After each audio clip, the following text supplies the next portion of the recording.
Welcome back to Grimhammer, you heretics. Today we got the Corpsemakers, one of the most insane chapters of the Death Guard. Before we get into that, don't forget to like, subscribe, and if you have any ideas, be sure to comment. And as always, thank you guys for supporting the channel. Now, let's get into action.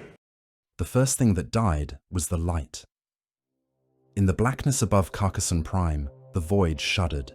Starfields smeared like wet paint, their cold fires smothered beneath a blossoming bruise of unreality. Auspex pings snarled into nothing. Vox traffic became a howl of distant, hungry things. Every orbiting bastion and fortress station around the world felt it. Cogitator banks spat streams of binharic panic. Cherub servitors spun in the recycled air, their wings buzzing as their auger eyes overloaded with false positives and phantom echoes. On one of the outermost picket platforms, a voidsman lurched from his console and tore off his headset, blood streaming from both ears. "Something is coming," he wheezed. "By the throne, something is coming through." It did not so much arrive as force itself upon reality like a tumor erupting through skin. The warp bruise split. A hull emerged from nothing, tearing free trailing curtains of blistered light. Armor plates the size of habblocks slid into being, each one swollen with rust and barnacled with corpse idols. A prow, once proud and imperial, now sagged under the weight of iconography, beaten from femurs and rib cages. Around the ship swarmed a cloud of flies so vast they whitened Auspex returns, a living halo of buzzing wings and necrotic hunger. She was called Grave Meridian, though any sane Vox officer would have called her an abomination. She moved with the ponderous inevitability of a dead world kicked into motion, engines coughing out clouds of burnt corpses and chemical ash. Her flanks were studded with blistered torpedo tubes, each yawning maw ringed in rust and clotted ichor. On the strategium of the high orbital bastion, the hololith shifted and screamed. Cogitator arrays tried to render what they saw and choked on it. "Contact!"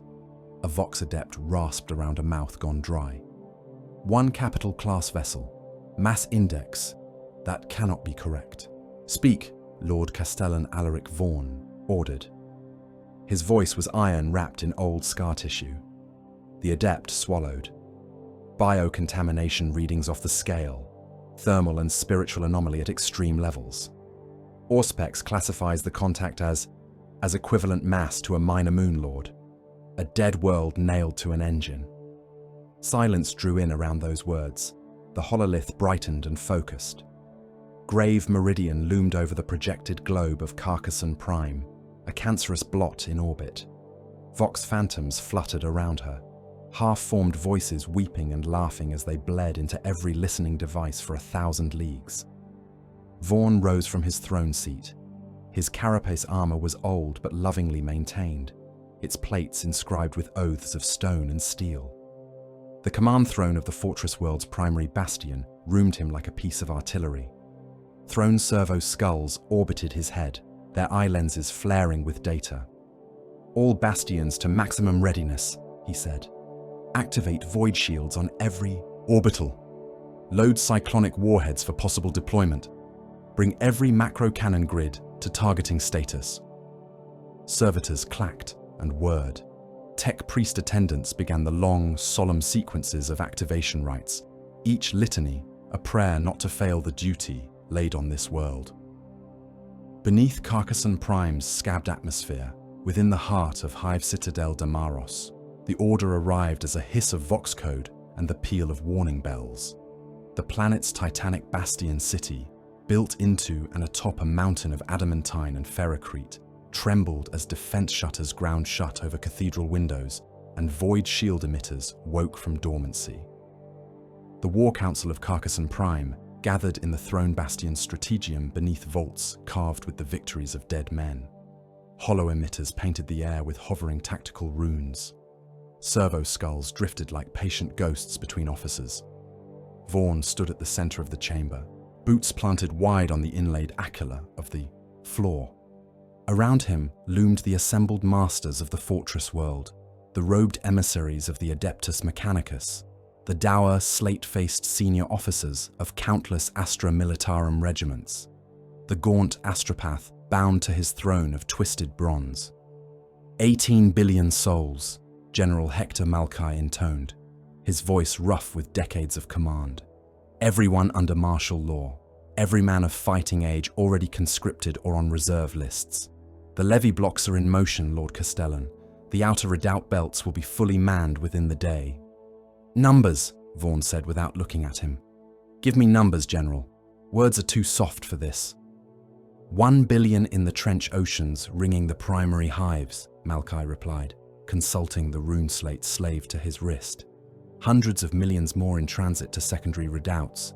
A further 500 million assigned to man the macro cannon galleries and defense lasers, armor assets, beyond counting. We have turned the plains between the bastions into a single killing ground. If they come at us in any conventional fashion, they will drown in their own blood before they reach our walls. An approving murmur rippled through the commanders. This was what fortress worlds were made for. They existed to endure. Vaughan did not join the murmur. His gaze remained on the central hololith, where Grave Meridian crawled along her orbital path like a leprous spider. Nothing about this enemy is conventional, he said. We all know what colors that hull will fly. The astropath shifted in his throne. His blind eyes wept blood that smoked in the cold air. I feel them, the witch whispered.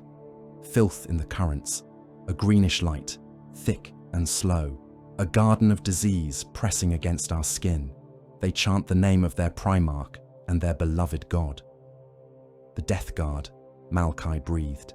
Several officers crossed themselves, trace of superstition amid their polished discipline.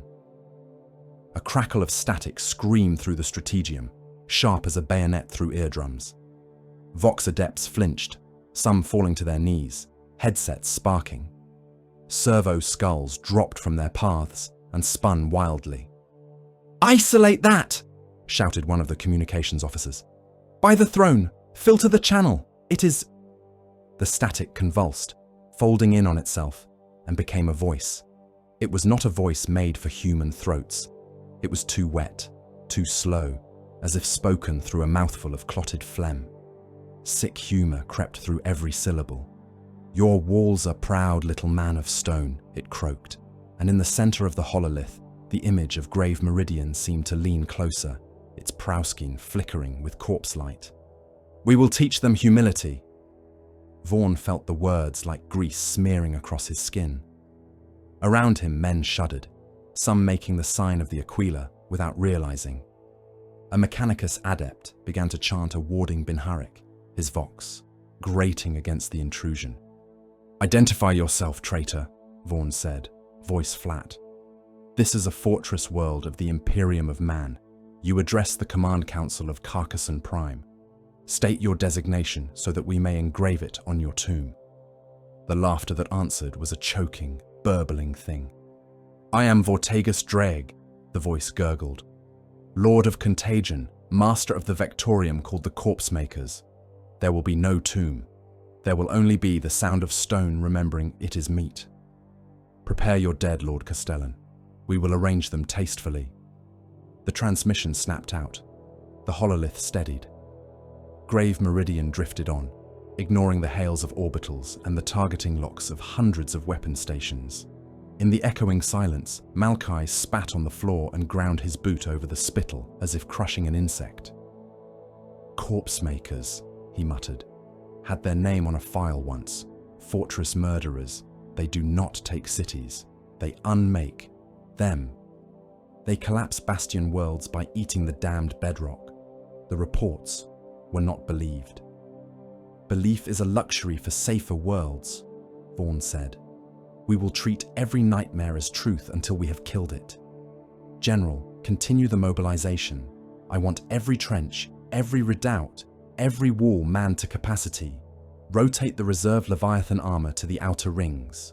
We will show these corpses what it is to assault a world born to withstand war." He said it for them, not for himself. Even as the words left his tongue, he could not shake the feeling that the ground under his boots had become just a little less solid. Far above, aboard Grave Meridian, the air tasted of rust and sweet decay. Every breath came heavy and damp, filled with the buzzing of flies and the sigh of rotted lungs in cracked cages.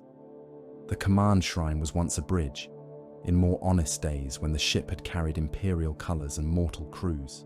Now any resemblance to such a thing lay buried, beneath alterations of bone and filth. Decking that had once been cold metal was mortared over with compressed bone and scraps of ceramite torn from fallen foes. The walls were layered with flayed skins sewn into banners, scriptural scrawls of blasphemous praise carved into their yellowed surfaces. Rusted bells hung from chains of intestine, tolling gently in time with the heartbeat of the ship. Lord of Contagion, Vortigus Draeg, moved through this shrine like a walking mausoleum. His armor was swollen with the blessings of his patron, its plates bulging and pitted, edges furry with verdigris. Cracked lenses glowed a bilious green from beneath a horn-crested helm. A cloud of corpse flies swarmed constantly around him, crawling in and out of the rents where his flesh had long ago fused to his warplate. At the hololithic display, Plague Champion Scabbeth Meyer waited, fingers tapping an idle rhythm on the pommel of his cleaver. His gauntlets left wet, brown smears on the controls. The hololith itself displayed not the tactical field in the manner of the Imperium, but a slowly rotating image of Carcassonne Prime's underbelly. Vast tectonic plates glowed in sickly luminescence. Fault lines crawled like old scars. "Look at her," Scabbeth crooned as Vortigus approached. His voice was a grinding purr through damaged vox grills. "So proud, this fortress world. Look at those bastion ranges, those anchor mounts, those pretty fortresses hammered into her skin. But here is where she is honest." He gestured at a cluster of fault lines converging beneath the largest hive sigil. "These are her weaknesses, joints in the bone, cracks in the teeth. Here we pry, and the whole jaw comes loose." Vortigus studied the image in silence. With a gauntleted finger, he traced a broad arc across the hololith, following the fracture patterns. "Seismic stability?" he asked. "As stable as any world that has been hollowed and reforged 100 times," answered a new voice, glutinous and amused, malignant plague-caster Suthrax. The gashed drifted closer, his feet an afterthought beneath the heap of bloated robes and clotted chains that swathed him. His face was a ruin, half hidden by a rusted hood, half sealed under diseased scar tissue. Where a mouth should have been, a vertical wound gaped, stitched with hooks of bone and leaking dim warp light. "I have tasted her dreams," Suthrax whispered, placing both ulcerous hands on the hololith's rim. "Her stone remembers the weight of magma and the crush of oceans. It longs to fall again. We will give it permission." Scabbeth laughed, a sound like rocks grinding through blood. "They build walls and bastions and think they are permanent," the champion said. "They raise fortresses to defy time and war. It is an insult to the slow, patient hand of decay. It is a denial of our grandfather's gospel." Vortigus's helm turned, gaze sliding from the glowing fractures to the crude icons of Nurgle that dangled above the display. Shrines of rusted iron and swollen wood encircled the command shrine, each bearing relics filched from ruined citadels across the segmentum.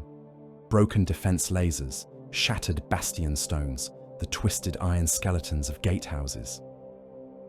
"They nail their faith to stone and steel," Vortigus said slowly.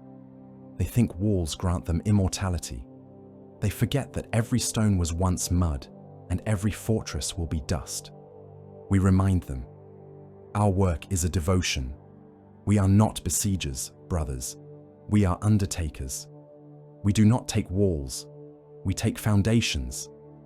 The bells overhead tolled, a discordant peal that shivered rust from the chains. Scabbeth dipped his head, genuflecting in his own brutal way. "We will make a landslide of them, Lord," he said. "A mountain of rubble and corpses to seed our patrons' gardens. Their bastions will become mulch." Suthrax reached into the folds of his robes and produced a lump of stone, roughly carved, into the shape of Carcassonne Prime. Its surface crawled with runes etched in dried blood. He slit his own wrist with a nail blackened by disease, and thick, curdled ichor poured down onto the little world. The pus ran in sluggish trails across the stone globe. Where it seeped into a carved fault line, the rock hissed and cracked, a web of fractures spreading outward. "Here," Suthrax whispered, his voice a caress of graveyard air. "Soft spots, places where the world is thin, where the bones are hollowed for their foolish foundations. We press here, and the whole edifice will sag." Vortigus watched the fractures spiderweb across the crude idol. In his mind's eye, he saw the same pattern mirrored on a planetary scale.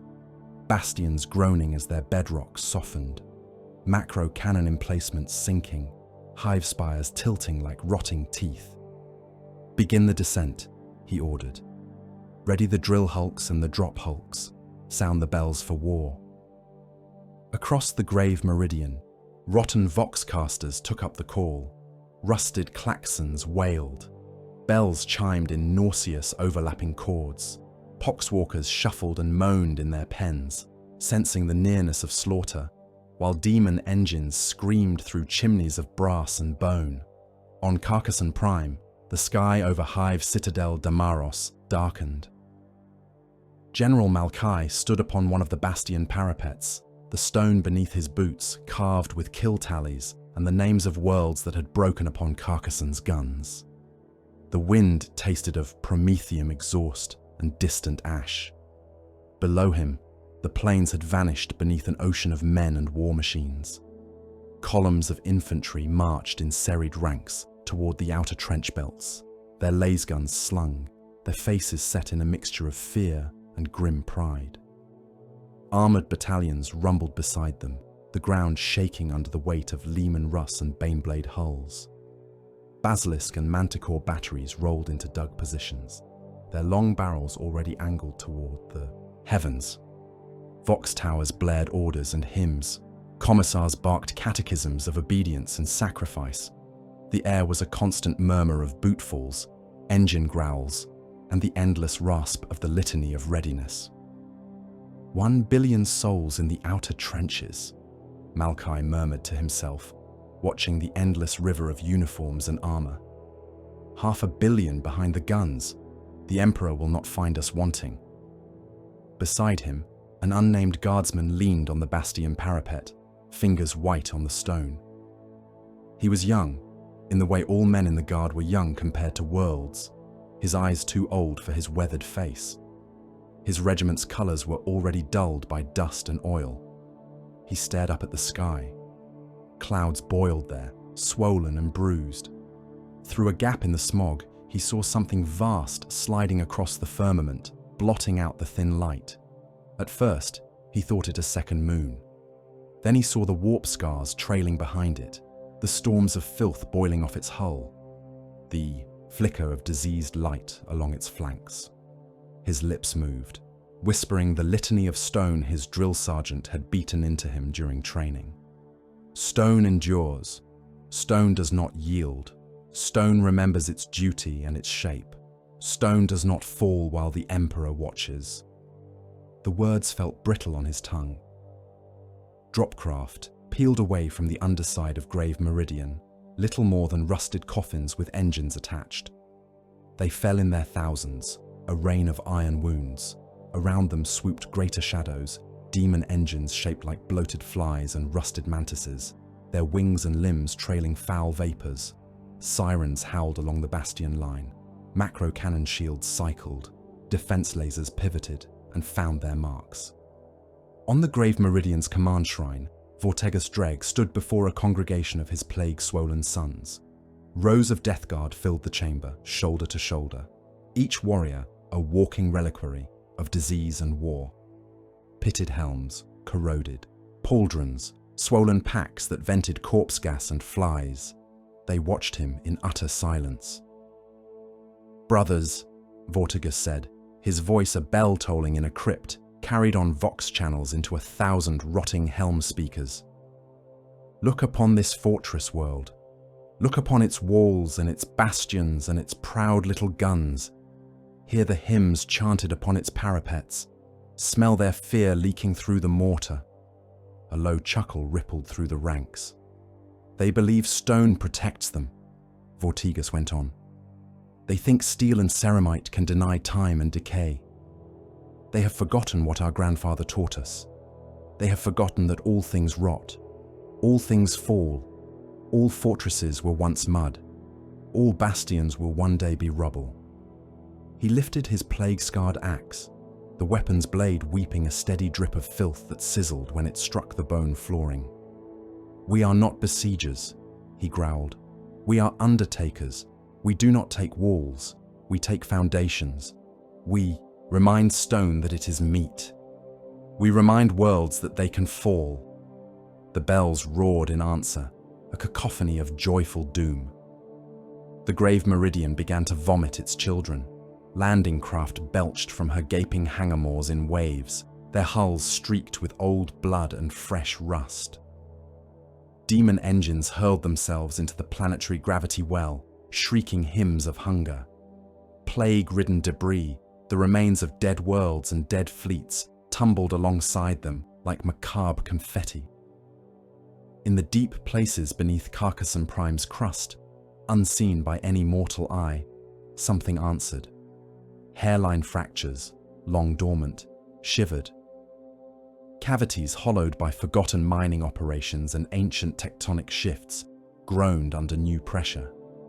In the lightless reaches, where stone had never known the touch of sun or sky, the first threads of warp-tainted rot began to creep, seeping through grain and seam.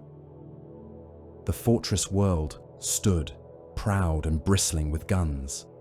Under its mountains, the foundations remembered the weight of oceans and the slow, hot crush of magma, and something in them stirred, eager to fall again. Deep beneath Hive Citadel Damaros, where the weight of the bastion and the mountains above pressed down like the heel of a god, men dug at the bones of the world. The voidstone mines of the Underhive were never silent. Even in the restless hours that passed for night, when the sirens dimmed and the work gangs marched back to their cages, the rock still groaned and whispered to itself. Now, with the world at war, there was no night.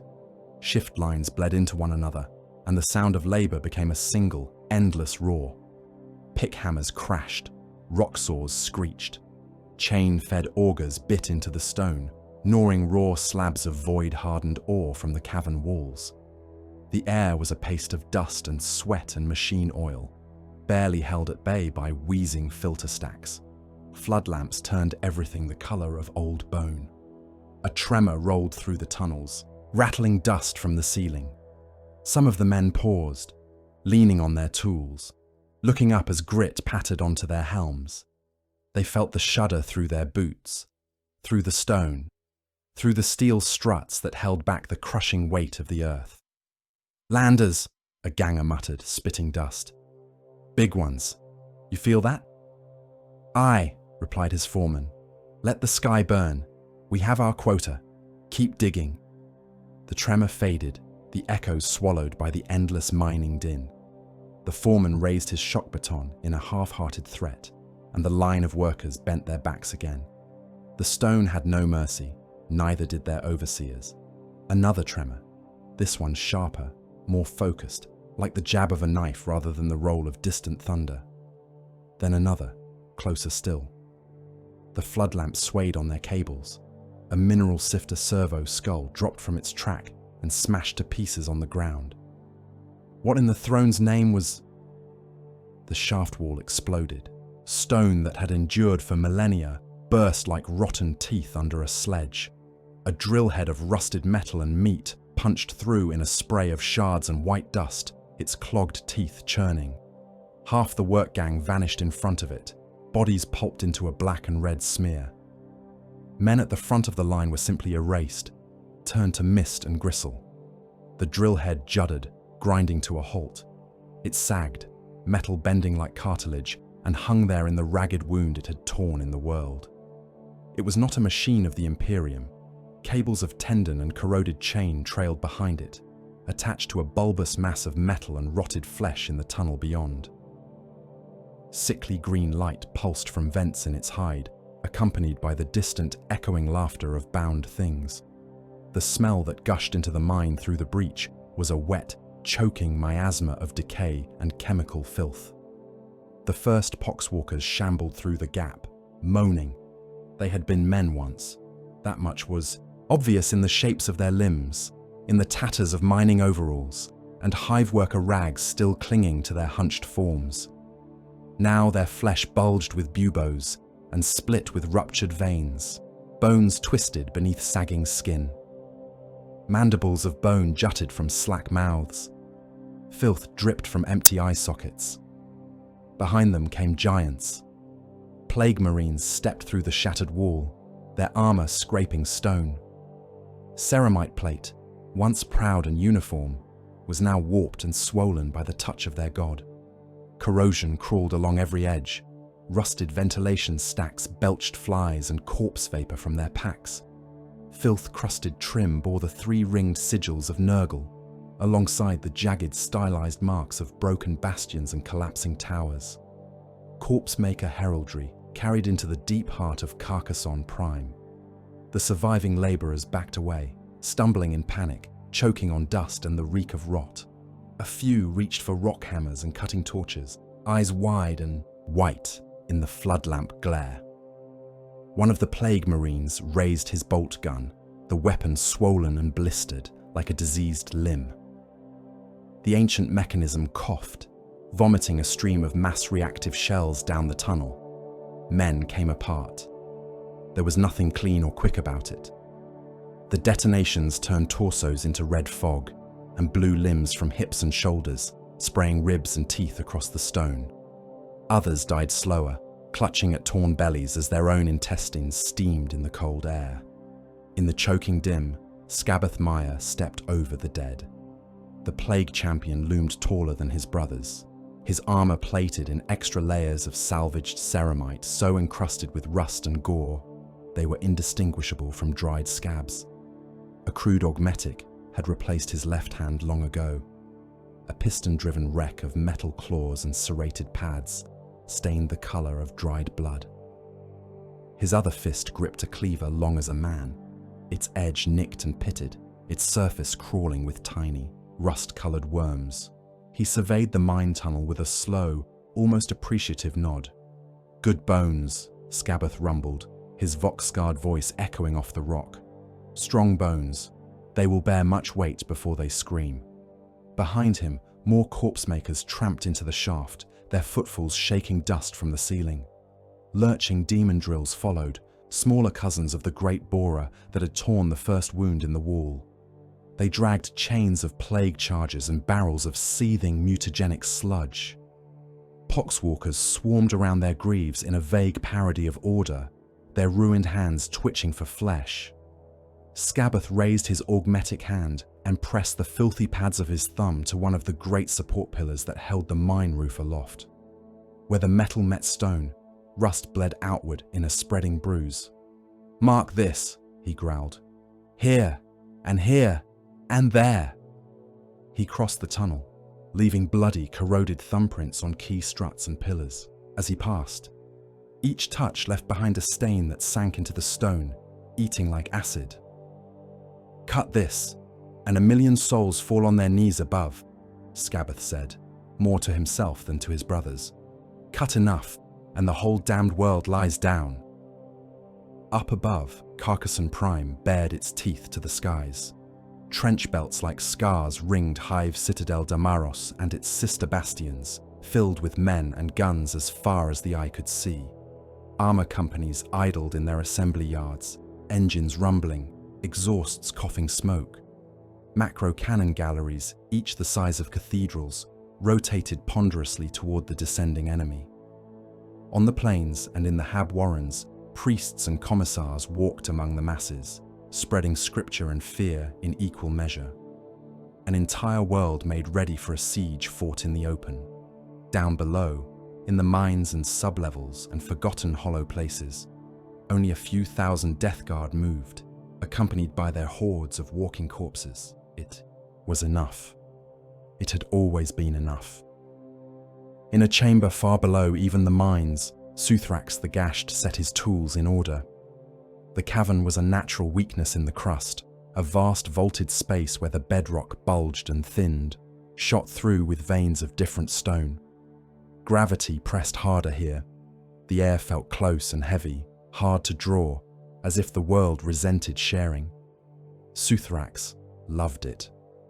Fungus lights grew along the walls, sickly orange blooms pulsing in time with some subterranean heartbeat. The floor glistened as if with sweat. Every breath tasted faintly of salt and rust. He had stripped off his outer robes for the rite, baring the swollen bulk of his corrupted flesh.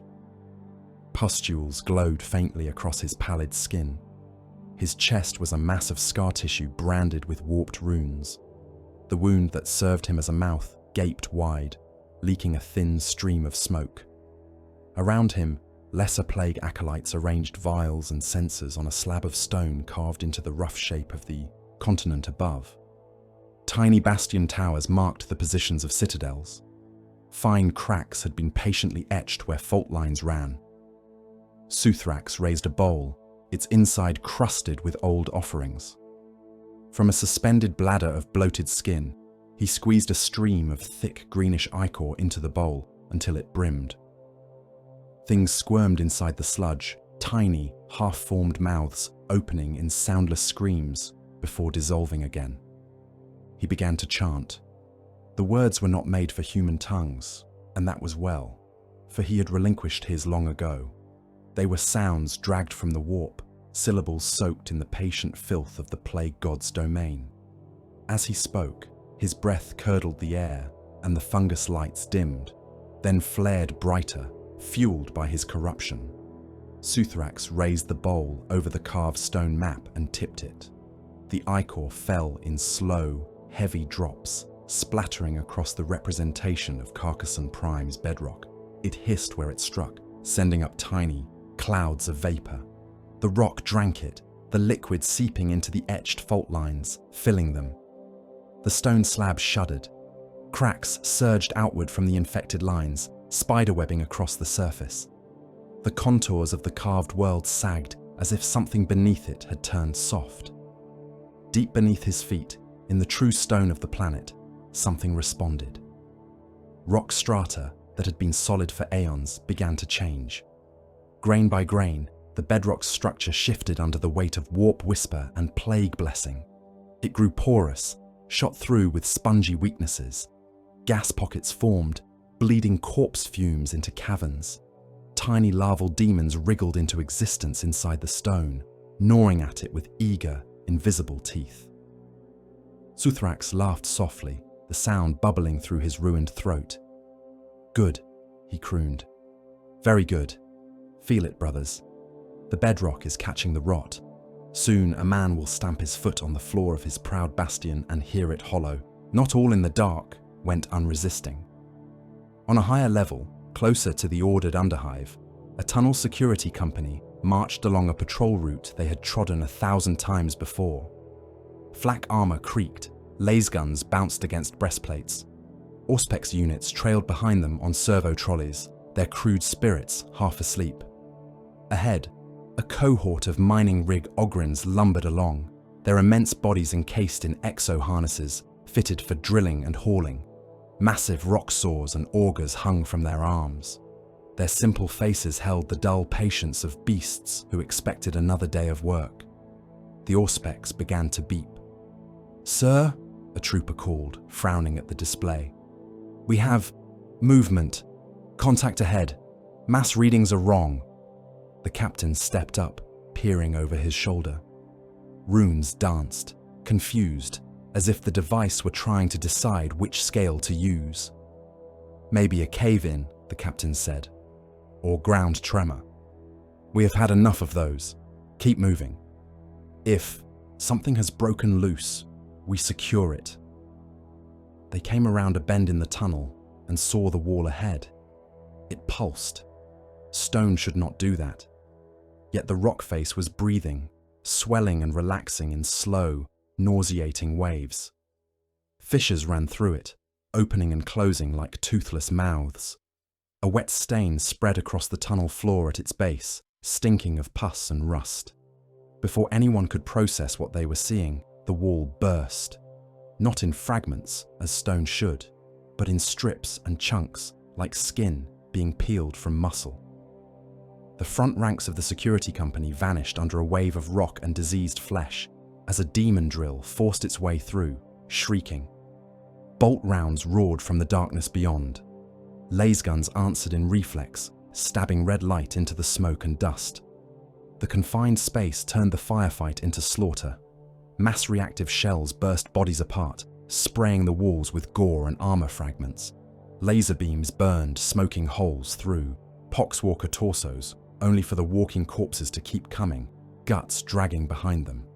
The Ogrins bellowed, brought their rigs to bear and charged.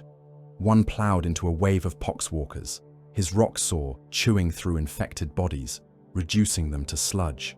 Another swung his auger, impaling 3 of the shambling dead at once. Then a plague marine stepped forward, chainsaw roaring in his hands, and took the Ogren's head off in a spray of blood and bone. Scabath Meyer moved through the chaos like a butcher in a pen full of livestock. His cleaver rose and fell, each blow felling men in clumps. Las fire scorched his armor, pattering off like hail on a mausoleum wall. A mining charge detonated at his feet. The blast staggered him, cracked a plate, exposed a sliver of the rotted flesh beneath. He chuckled and drove on. In less time than it took for the echo of the first explosion to fade, it was over. The security company lay in pieces on the tunnel floor, their bodies torn, open, organs spread like offerings. The Ogrin rigs smouldered, their operators reduced to bubbling puddles inside their harnesses. The Auspex trolley lay on its side, its metal casing dented, screens cracked, spirit screaming in binary anguish as it sparked out. Scabath wiped his cleaver on the flak vest of a half-bisected sergeant and nodded to his men. "Strip the armor," he said. "Hang them high. The pillars want meat." Under his orders, plague marines and poxwalkers alike set about the grisly work. They dragged the dead to the tunnel walls, driving iron spikes through limbs and torsos, nailing them in place. Men were arranged in overlapping rows, bodies forming grotesque columns that reached toward the ceiling. Spirals of chain and bundled munitions were wound around and through them. Shells and melter charges nestled in empty rib cages, grenades stuffed into torn bellies.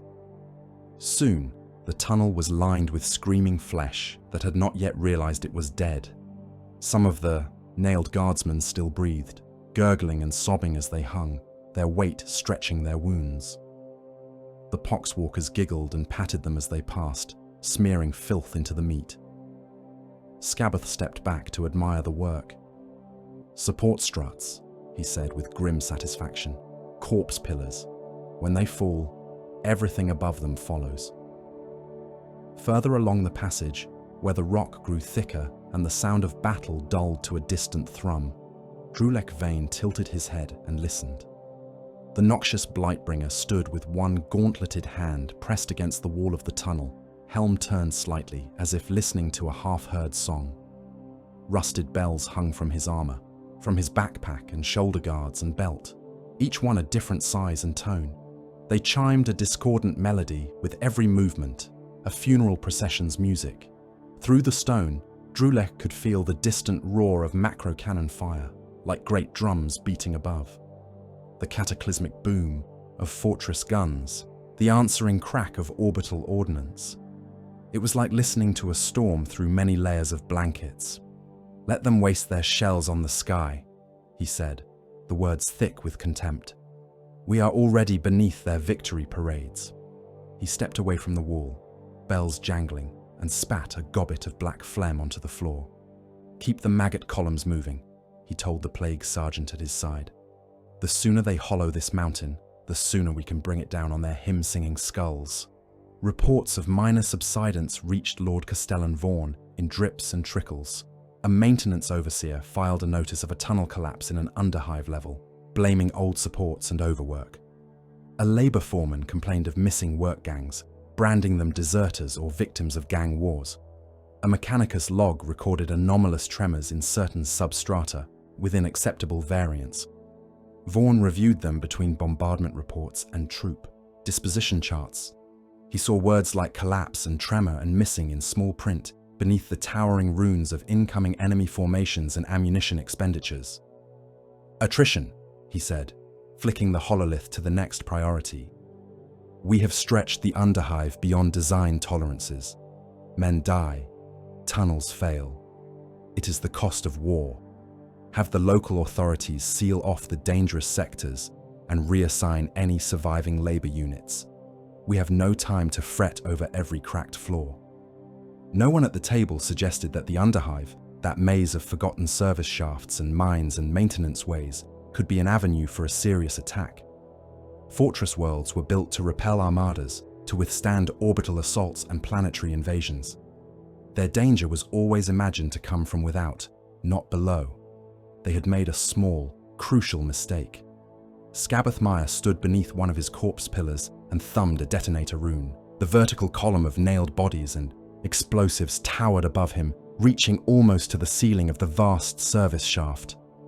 Hundreds of men, poxwalkers, and even a few unfortunate ogrins formed its flesh, their limbs wired together, skulls smashed to make room for charges. Filth and blood dripped steadily onto the floor, pooling around a ring of unstable munitions. Time to see how loud stone can scream, Scabbeth said. He pressed. The world leapt. The corpse pillar erupted in a blossom of red and orange, shockwaves channeling up the shaft. The charges within the bodies detonated in a chain, each explosion amplified by the confined space. The blast pulverized the pillar's meat, turned support struts to shrapnel, shattered the shaft walls. Above, on a hive level, where hundreds of thousands of souls lived and worked and believed themselves safe, the ground shuddered in a way no one had felt before. Hab stacks, 10 levels tall and built close as teeth, began to sway. In a manufactorum, men at their presses looked up as conveyor lines jolted, spilling ammunition casings to the floor. In a shrine, a priest paused mid-sermon as the icon of the emperor on the altar trembled. Then the floor dropped. Sections of the level simply vanished as void yawned beneath them. Lines of hab blocks folded inward, tumbling into the darkness, smashing into each other in avalanches of plasteel and bone. Walkways snapped. Mag trains tore free from their rails and plunged into the collapsing caverns. Their passengers turned to ragged paste as the carriages crumpled. Atmospheric regulators ruptured, spewing burning promethium. Fires roared to life in the newly formed chasms, fed by spilled fuel and shattered power conduits. Screams rose in a deafening, overlapping chorus as hundreds of thousands died in the span of a few breaths, crushed, burned, or hurled into the lightless depths. Deep below, the shockwave hit Scabbeth and his brothers like a blessing. Dust and grit poured down from the ceiling, mingled with shards of plasteel and the occasional dislodged body part. The tunnel shook, but the Corpsemakers had chosen their positions well. Their supports held. The mountains sagged elsewhere. Scabbeth threw back his head and laughed, his vox letting loose a roar that barely rose above the dying thunder. On the grave meridian, in the fetid glow of his command shrine, Vortigus Drake watched the collapse through cracked pict feeds. Cogitator spirits shrieked as they tried to pass the images, lenses fracturing under the pressure of warp-tainted data. The hololith projected fractured glimpses, habstacks tilting like toppled gravestones, a sea of bodies and wreckage pouring into the widening gulf, fire blooming in concentric rings as fuel cells detonated.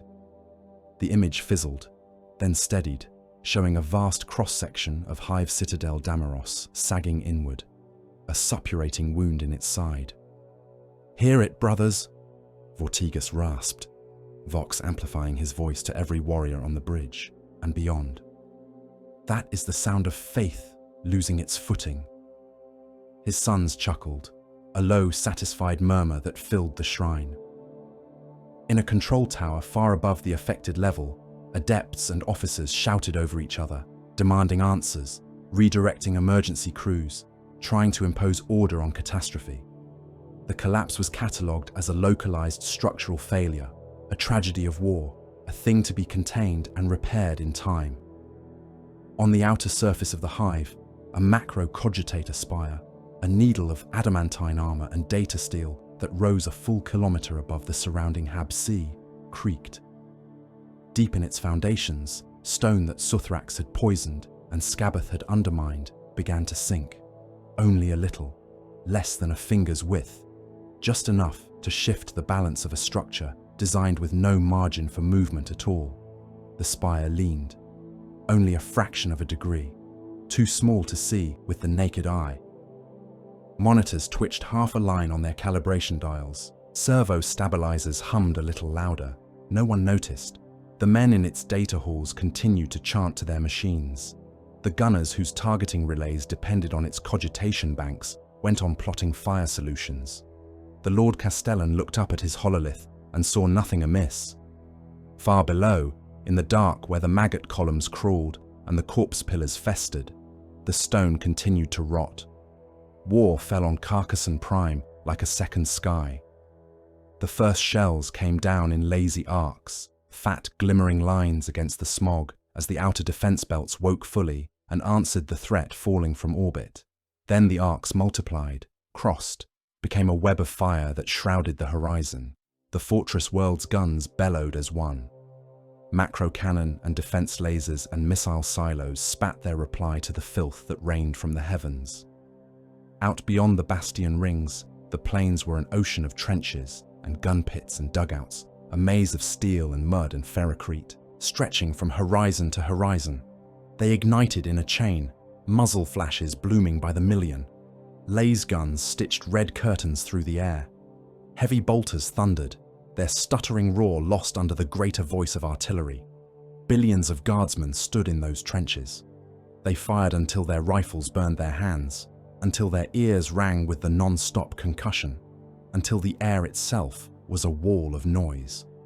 Men of 100 worlds and 1,000 regiments, shoulder to shoulder, their uniforms faded to the same grey by the dust.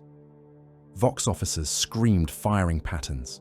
Priests marched along the firing lines, holding up icons that rattled with every detonation. The enemy fell from the sky in rusted coffins. Plague ships bled landing craft and rust-streaked drop pods. They punched into the atmosphere trailing contrails of sickly green and black, shedding flakes of corrosion. Demon engines rode alongside them, screaming as they dove, their wings tattered banners of stained leather, their metallic limbs flexing with anticipation. The first wave hit the upper layers of fire and vanished. Macro shells met drop hulls mid-descent, turning them into blossoming clouds of shrapnel and meat. Defense lasers raked across entire swathes of the falling storm, boiling armor and twisted flesh into mist. In the trenches, men cheered hoarsely as far above them. Dots of corrupt light went out, one after another. Then the clouds came. They were not clouds of water or ash. These rolled and twisted like living things, their bellies swollen with hissing vapors and the glimmer of countless tiny wings. They billowed out from the plague ships in great belching tides, spreading across the upper air with obscene speed. Demon flies, black and green, the size of a man's fist, poured down out of those clouds in streams. They struck the converging artillery as if drawn to it. Clouds of them vanished in the blasts, only for more to take their place. The air grew thick, murky, swallowing beams and detonations. Chem miasma frothed within the insect swarms, mutagenic vapors boiling as they mixed with the atmosphere. On the ground, guardsmen began to cough. Masks clogged and filters burned out. Men tore their rebreathers off to clear them and choked as they sucked in spore-laden air. Eyes filmed over with pus. Skin blistered beneath flak. Whole firing lines collapsed into hacking, vomiting heaps as the unseen toxins took hold. Entire armor divisions vanished into those drifting veils. Baneblades and Lehman Russ tanks rolled, engines growling, turrets traversing toward the landing zones. They hit curtains of chem fog, where the landscape blurred into a haze of corrupted color. Vox feeds filled with static and distant screaming. A column entered the mist. After a few minutes, engines coughed and died, metal groaning. What came out the far side were twisted, rusted hulks. Their crews melted inside their own hulls. Flesh welded to controls. Still, through the storm and the fire, the Death Guard came. They marched out of the smoke and falling ash in ranks of hulking, bloated silhouettes. Plague Marines waded forward through dirt that had turned to mud under the rain of blood and chemicals. Their tread steady, unhurried. Their armor glistened with slime, brass trim dulled by verdigris. Packs vented clouds of flies and vapor with each measured step. Shells fell among them. Explosions hurled chunks of earth and bodies into the air. Where other warriors would have been torn apart, the Death Guard swayed and reformed, their swollen armor soaking the punishment, shrapnel embedded in decayed flesh that simply re-knitted around it, limbs hung by threads of rot, still moving, still firing bolters that barked gouts of diseased explosives into the trenches ahead. Lasfire hammered at their advance, a storm of red lances converging on their forms. Clouds of flies swarmed up to meet the beams, bodies bursting into showers of smoking. Ichor, as they intercepted the shots. The remainder sparked and scattered, their power bled away by that buzzing curtain. They came on, implacable, the grim doctrine of their legion made manifest. Slow, relentless, unstoppable. Elsewhere along the line, other Death Guard Vectoriums prosecuted the siege in more conventional fashion. Plague-burst mortars belched arcing shells that screamed as they flew, trailing disease. Myphitic engines trundled ahead of the infantry, their cannons spraying lakes of caustic filth into dugouts. Poxwalker hordes shuffled at their heels, tripping over fallen bodies and tearing them apart with mindless eagerness. The Corpsemakers did something else. Their artillery positions, marked by banners of rotting cloth and icons carved from broken bastion stones, roared alongside their kin. Plague guns and corrupted field pieces hurled shells into the trench oceans, just as every other warband did. But their true targets lay not in the plain sight of firing. Lines. Their gunners aimed by different maps. Auger arrays showed them the anchor points of the bastion rings, the buried foundations where macro fortresses rooted themselves in the bedrock. Cogitator ghosts, enslaved from 100 prior sieges, whispered in corrupted code, mapping out the internal transit spines that ran from hive hearts to trench belts. Shells marked with Corpsemaker sigils crashed into those hidden junctures. Transit hubs vanished under plumes of filth and shrapnel. Subsurface arteries, used to move men and munitions unseen, collapsed in on themselves, burying trains and convoys alive. Bastion anchorages shuddered as their protective talus fields and outer fortifications took hits designed not to break their walls, but to stress what lay beneath. Above ground, to the eyes of any conventional strategist, it was impressive, brutal artillery work, no more. The Corpsemakers' volleys chewed trenches and redoubts as surely as any other plague guns. Their score, tallies rose pretty in the cogitators of death. Deep below, the subtle fractures spread. In the throne bastion of Hive Citadel Damaros, Lord Castellan Alaric Vaughan stood amid a storm of data. Hololithic projectors crowded his vision with glowing arcs of fire and blocks of red overlaid on the tiny representation of his world. Vox feeds hissed and crackled, 1,000 different voices chattering at once, filtered and culled by surf adepts, until only the most important reached his ears. General Malkai loomed close by, his face a grim mask lit by the underglow of status runes on his slate. Outer belts engaged along the full planetary circumference, the general reported. Contact with multiple enemy lander waves. Our guns have destroyed a considerable portion of the first assault. Death tallies are in the hundreds of millions already. The enemy bleeds heavily. Define heavily, Vaughan said. Our losses are steep, Malkai admitted. The toxins and the warp flare of their descent clouds are killing faster than expected. We have entire regiments lost to chem abominations and fly storms. But look here, Lord Castellan.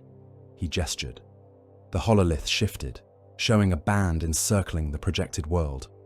Tiny points of light winked and flared along it as bastion guns fired and enemy ships fell. Our macro cannon outranged most of their ground-based plague mortars, Malkai went on. Our bastion shields are holding. Our orbital stations still stand. We are trading lives at a criminal rate, but that is what fortress worlds exist to do. The ratios are, for now, in our favor. Hundreds of millions, Vaughn repeated quietly. Gone in the opening exchange. Better hundreds of millions now than the whole world later, Malkai said. The bastions stand. The artillery duel is ours to win as long as our guns roar louder. Reports of minor collapses and tunnel failures scrolled at the edge of the hololith, small icons blinking. Amber. Vaughn's gaze ticked across them, then returned to the major engagements. There were only so many crises a man could give his full mind to at once. Out on the line, the earth bucked. It happened at Bastion Tor Dalmarus, one of the great macro fortresses that anchored the trench oceans in the northern hemisphere. It had been sunk into the ground and built up higher than mountains, a curtain wall of adamantine and ferrocrete stretching for many kilometers, its flanks studded with gun ports and missile racks. A fortress within the greater fortress that was Carcassonne Prime, home to millions of defending troops and the machine spirits of hundreds of siege guns. Beneath its massive bulk, the bedrock had been gnawed.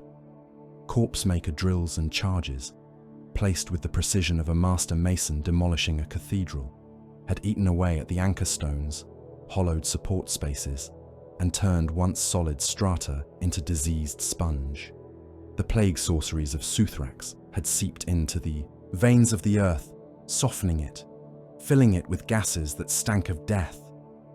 Under the weight of sustained bombardment, under the constant recoil of its own guns firing, the stresses rose, inch by slow inch.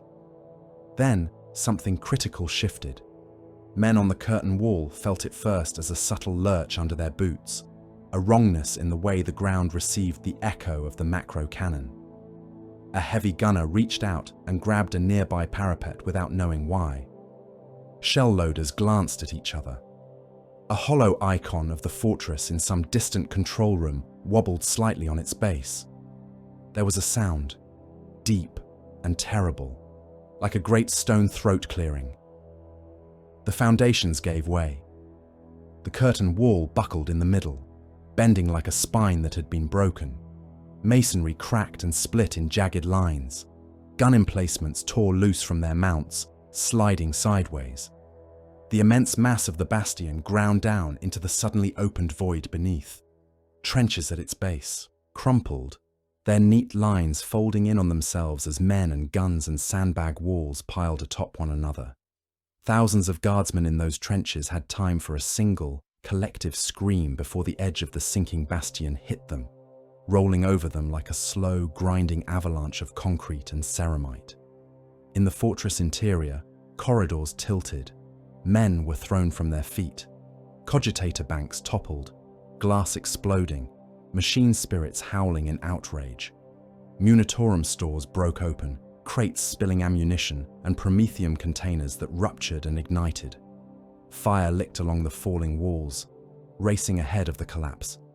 A sinkhole yawned under the fortress, its opening rhymed with a fog that stank of rot.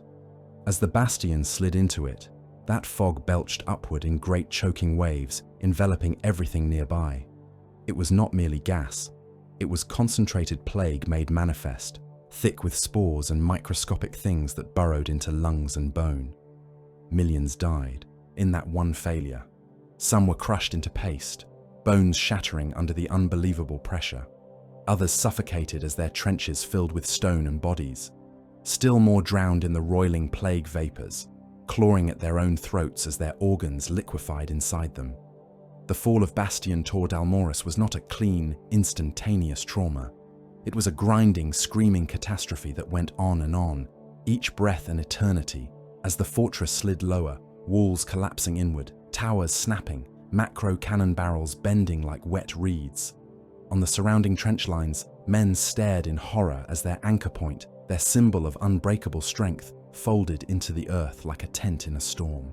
Panic is contagious, more so than any engineered plague. Officers screamed orders that went unheard. Vox channels erupted with competing voices. Men began to run, clambering out of trenches, knocking each other aside in their desperation to get away from the collapsing mass. Some threw down their weapons. Some kept firing at the distant enemy out of sheer habit as they stumbled backward. Commissars drew their bolt pistols and power swords and went to work. On one sector, a tall figure in a long coat climbed atop a trench lip, his cap askew, his mouth stretched in a rictus of rage. "Hold the line," he bellowed, voice amplified by his Vox unit. "There is no ground behind you. You fall here, or you fall nowhere." Men paused, caught between terror and the fear of the gun. Those near the commissar turned back to their positions. Those further away kept running. The first line broke in a wave. Entire regiments dissolved as their members surged rearward, trampling the stunned and the wounded. The effect rippled outward, a spreading stain of disarray.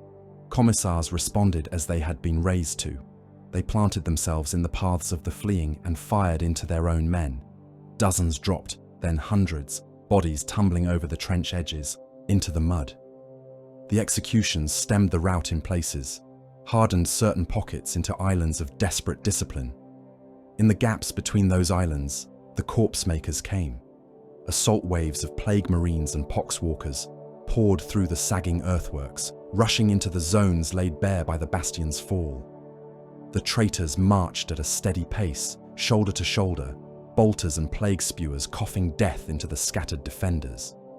Guard squads that had held firm a moment before found themselves attacked from directions they had never prepared for, fire coming from angles that should have been blocked by the bulk of the fortress. Men died bewildered, still trying to reconcile the map in their heads with the nightmare in their eyes. In the midst of the chaos, Vox units crackled and screamed. General Malkai slammed his fist into the table as the hololith updated. A segment of the defense line near the fallen bastion turned from imperial blue to a sickly, throbbing green. "Get those men back into position," he shouted into his command wand. "Rally the reserves. Patch me through to sector command." The Vox officer at his elbow twisted dials, sweat running down his face. "You are live, Lord General," the man gasped. Malkai bent toward the grill, his voice a bellow that cut across multiple bands. "Hold the line," he roared. "There is no ground behind you." There was a moment of silence, then something else climbed onto the channel. It was like hearing infection take root in sound itself. A wet, chuckling tone bled through the static. "There is only below you, General," Vortigus Drake's voice purred, foul and amused. "You stand upon hollow ground. Listen closely. Can you hear it giving way?" The Vox officer flinched away, clutching at his headset as if he could pull the filth out of it. From orbit, the war took on a different shape. Picked feeds from surviving bastion stations and monitoring. Platforms stitched themselves into a single, immense image in the strategium of the high orbital bastion. Carcassonne Prime turned slowly beneath the viewers, its surface a patchwork of bastion ranges, ash plains, and the faint gleam of oceans polluted long ago. Around its waist, like a scar, ran the outer defense line. It glowed with the constant flash of weapon discharge. Here, a bastion battery emptied its magazine into the skies, flaring bright. There, a trench network lit up as a column of tanks fired in unison.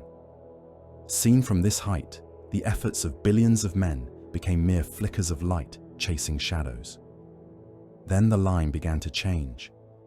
In one place, where Bastion Tor Dalmoris had stood, the light flickered, then went out.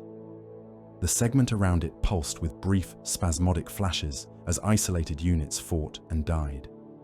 A moment later, many kilometers away along the same ring, another Bastion anchor point flared bright as something deep beneath it exploded. The glow there, guttered, then faded, leaving only a smear of fire where there had been organized defensive fire. Again and again, in a pattern that looked almost deliberate if one knew the Corpsemakers' ways, the ring sagged. Sections of the defense line flickered, crumbled, and went dark in sequence. Each collapse represented another fortress unmoored, another stretch of trenches swallowed, another few million lives crushed or drowned or torn apart. On the hololith, the once proud scar of light encircling the world became broken, ragged, a wound that refused to close. Above the most devastated bastion sites, the sky sickened. Storm clouds boiled into existence where none should have been, coalescing around centers of ruin. They were not natural storms. Their undersides glowed a bilious green. Lightning crawled through them in sluggish, spreading veins. They bled spores in curtains that painted the world below in a slow, falling rain of corruption. From within those storms, things descended that no craft of the Mechanicus could have built. Demon engines dropped like carrion birds, wings of brass and ruptured membranes spread wide. Their hulls shrieked with laughter and hunger as they fell straight into the yawning mouths of collapsed bastions, landing in seas of rubble and mangled bodies. More plague reinforcements came behind them, shielded from orbital fire and Auspex sight by the churning warp clouds. Macro cannon on nearby bastions tried to range those storm hearts and found their shells wandering, trajectories warped by the empiric interference. Defense lasers spat at shadows and hit nothing. In the guts of the planet, far below the largest fallen bastion, Scabath Maya walked through a new cavern. It had not been there days before. The collapse of the fortress above and the carefully prepared hollowing of the strata had forged it. The ceiling was a jagged, dripping mess of shattered rock and twisted rebar, from which chunks still fell now and then, clattering, into the depths. The floor was a carpet of bone and flak armor. Crushed guardsmen lay in layered strata, pressed into each other by the weight of stone and machinery that had come down atop them. Some were almost intact, limbs twisted at unnatural angles, faces frozen in masks of horror.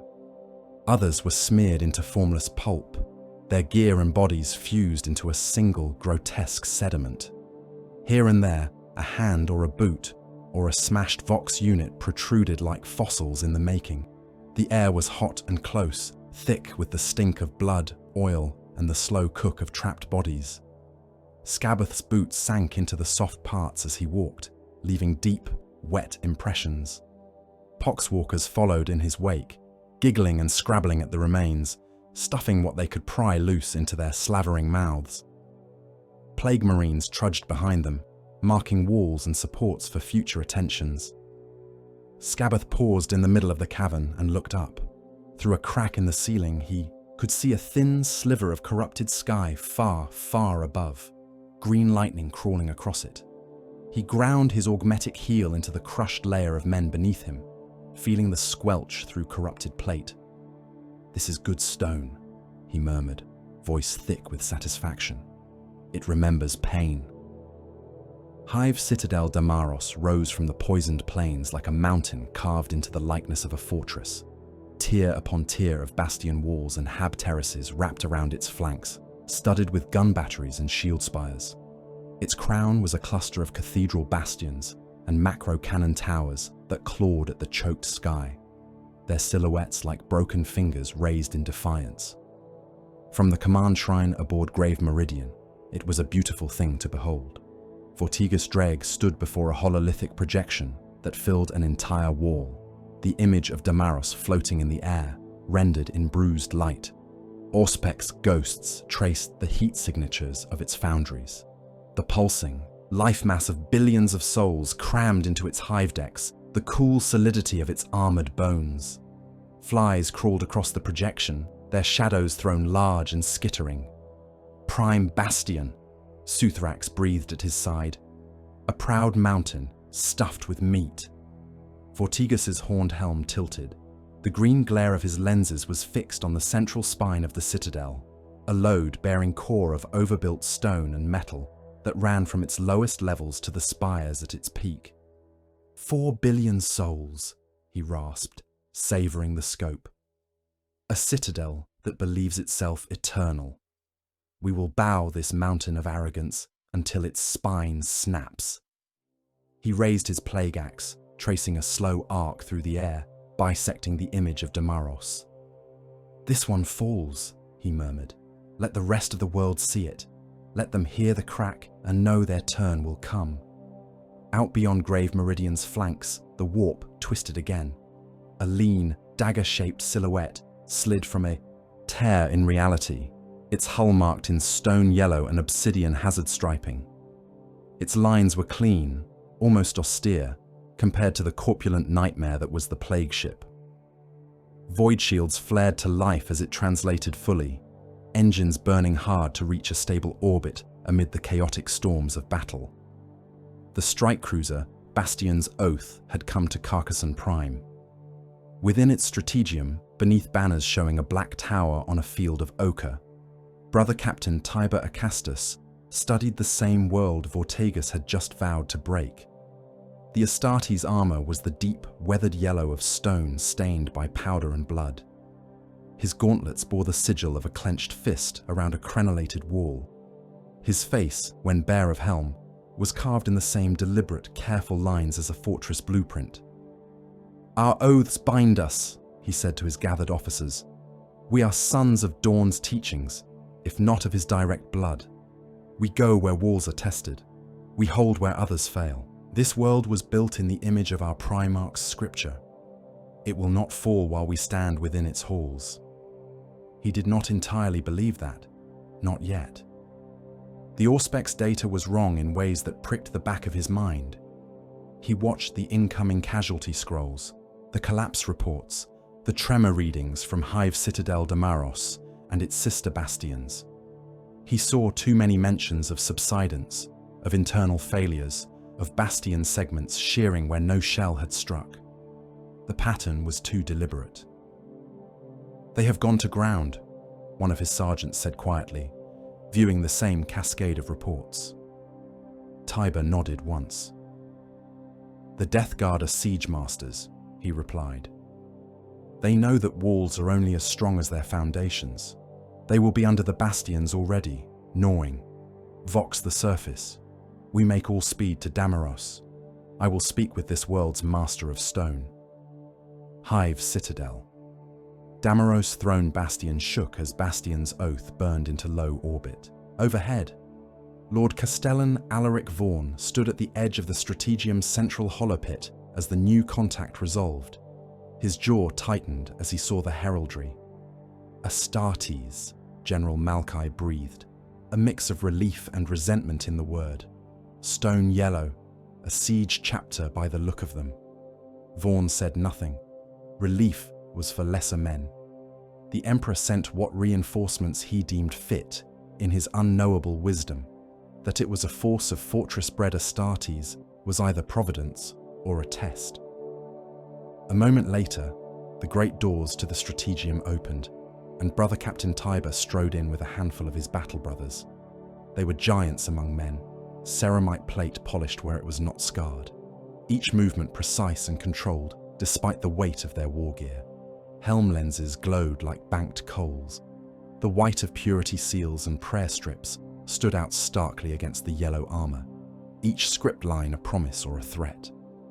Vaughan met Tiber's gaze as the Astartes tore off his helm. "Lord Castellan," Tiber said, bowing his head a fraction in acknowledgement. "I am Brother Captain Tiber of the Bastion Wardens. We come at the Segmentum Command's request to lend our expertise in matters of siegecraft." "Our world welcomes the sons of the legions," Vaughan replied, voice dry. "You are late to the feast, Captain. The enemy has already bared its teeth." Tiber's eyes flicked to the hololith. He saw the broken segments of the outer defense belt, the sagging icons of fallen bastions, the worming amber alerts marking subsidence across Damaros's lower levels. "Teeth are nothing without a jaw to anchor them," he said. "I see your guns still fire. I see the outer trenches still bleed the foe. That is well. But your walls are built upon rot." The words hung in the air like a thrown gauntlet. Malkai bristled, hand tightening on his slate. "You have been here the space of a handful of breaths, Captain. You see a few.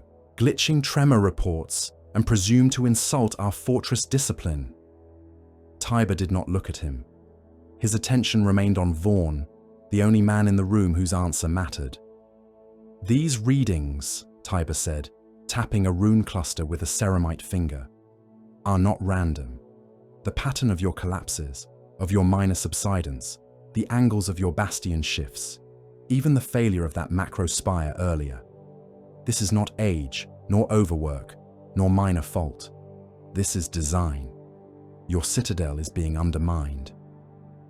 "We have sealed failing tunnels," Vaughn replied. "We have rerouted traffic, shored up supports, executed negligent overseers. This is an ancient bastion, Captain. It has endured more wars than your chapter has campaigns."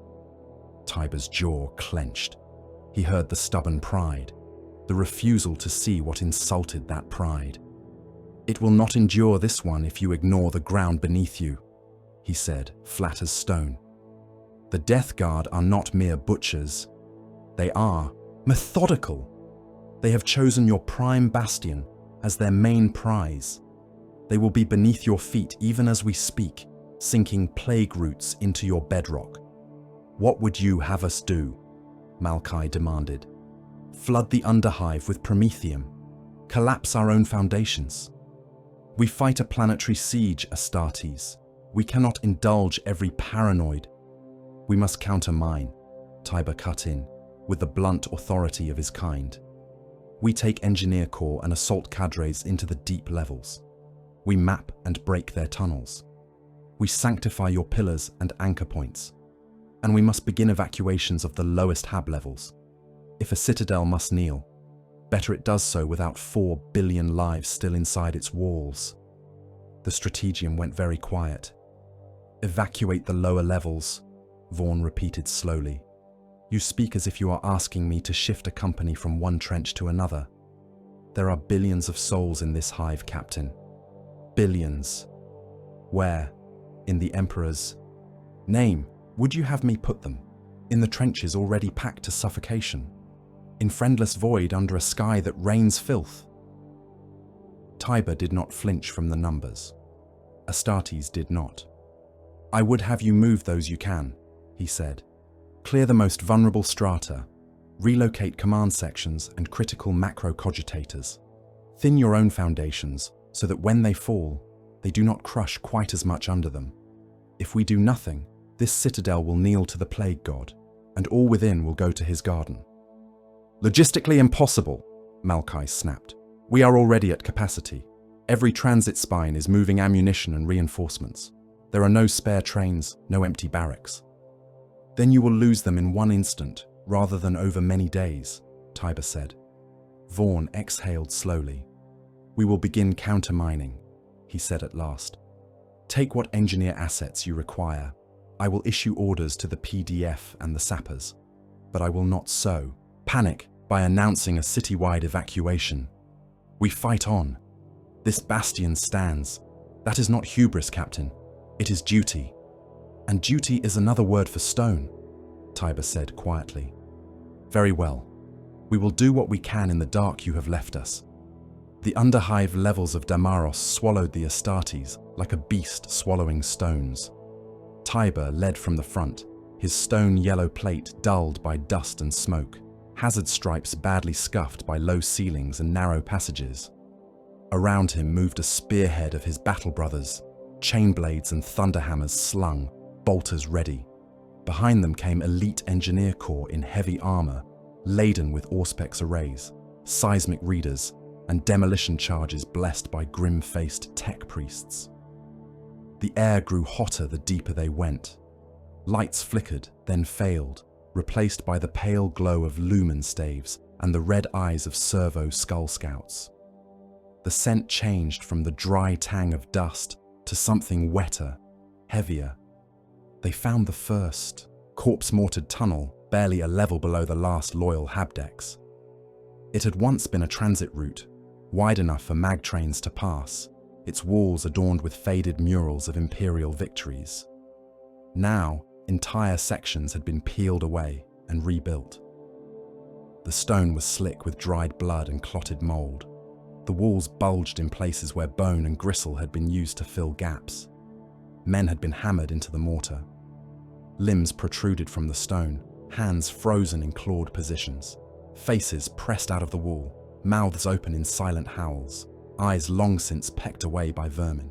Scriptures praising Nurgle and Mortarion had been carved through flesh and rock alike, their curling high Gothic mocking the sermons once painted here. Load-bearing pillars had been remade entirely. Icons of the Corpsemakers were carved deep into them.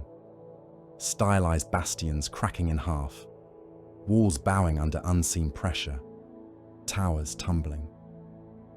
Around those symbols, the stone had sagged as if exhausted, the lines of its carving drooping. "These are not the works of a few infiltrators," one of the tech priests muttered, Vox voice buzzing. "This is systematic. Entire districts have been gutted." Beyond the first tunnel, they found those districts. Whole hab zones had been emptied, walls smashed through from level to level to form caverns tall as cathedrals. The floor was a bog of filth and half-dissolved corpses. Poxwalkers packed the space like maggots in a wound, shoulder to shoulder, swaying gently as they waited for whatever foul instinct would trigger their release. Engineer Auspex arrays pinged, stuttering in confusion at the hollow spaces where solid bedrock should have been. "They have eaten out the bone," Tiber said, sick understanding hardening in his gut. "This hive stands on rotten marrow." He had barely finished speaking when the trap sprang. The first warning was a patter of dust from the ceiling. The second was the sudden sharp crack of stone, failing under strain. "Above!" a sergeant bellowed. The ceiling came down.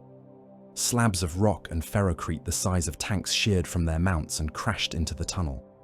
Dozens of Astartes and engineers vanished under the first wave, armor and bodies crushed into the floor.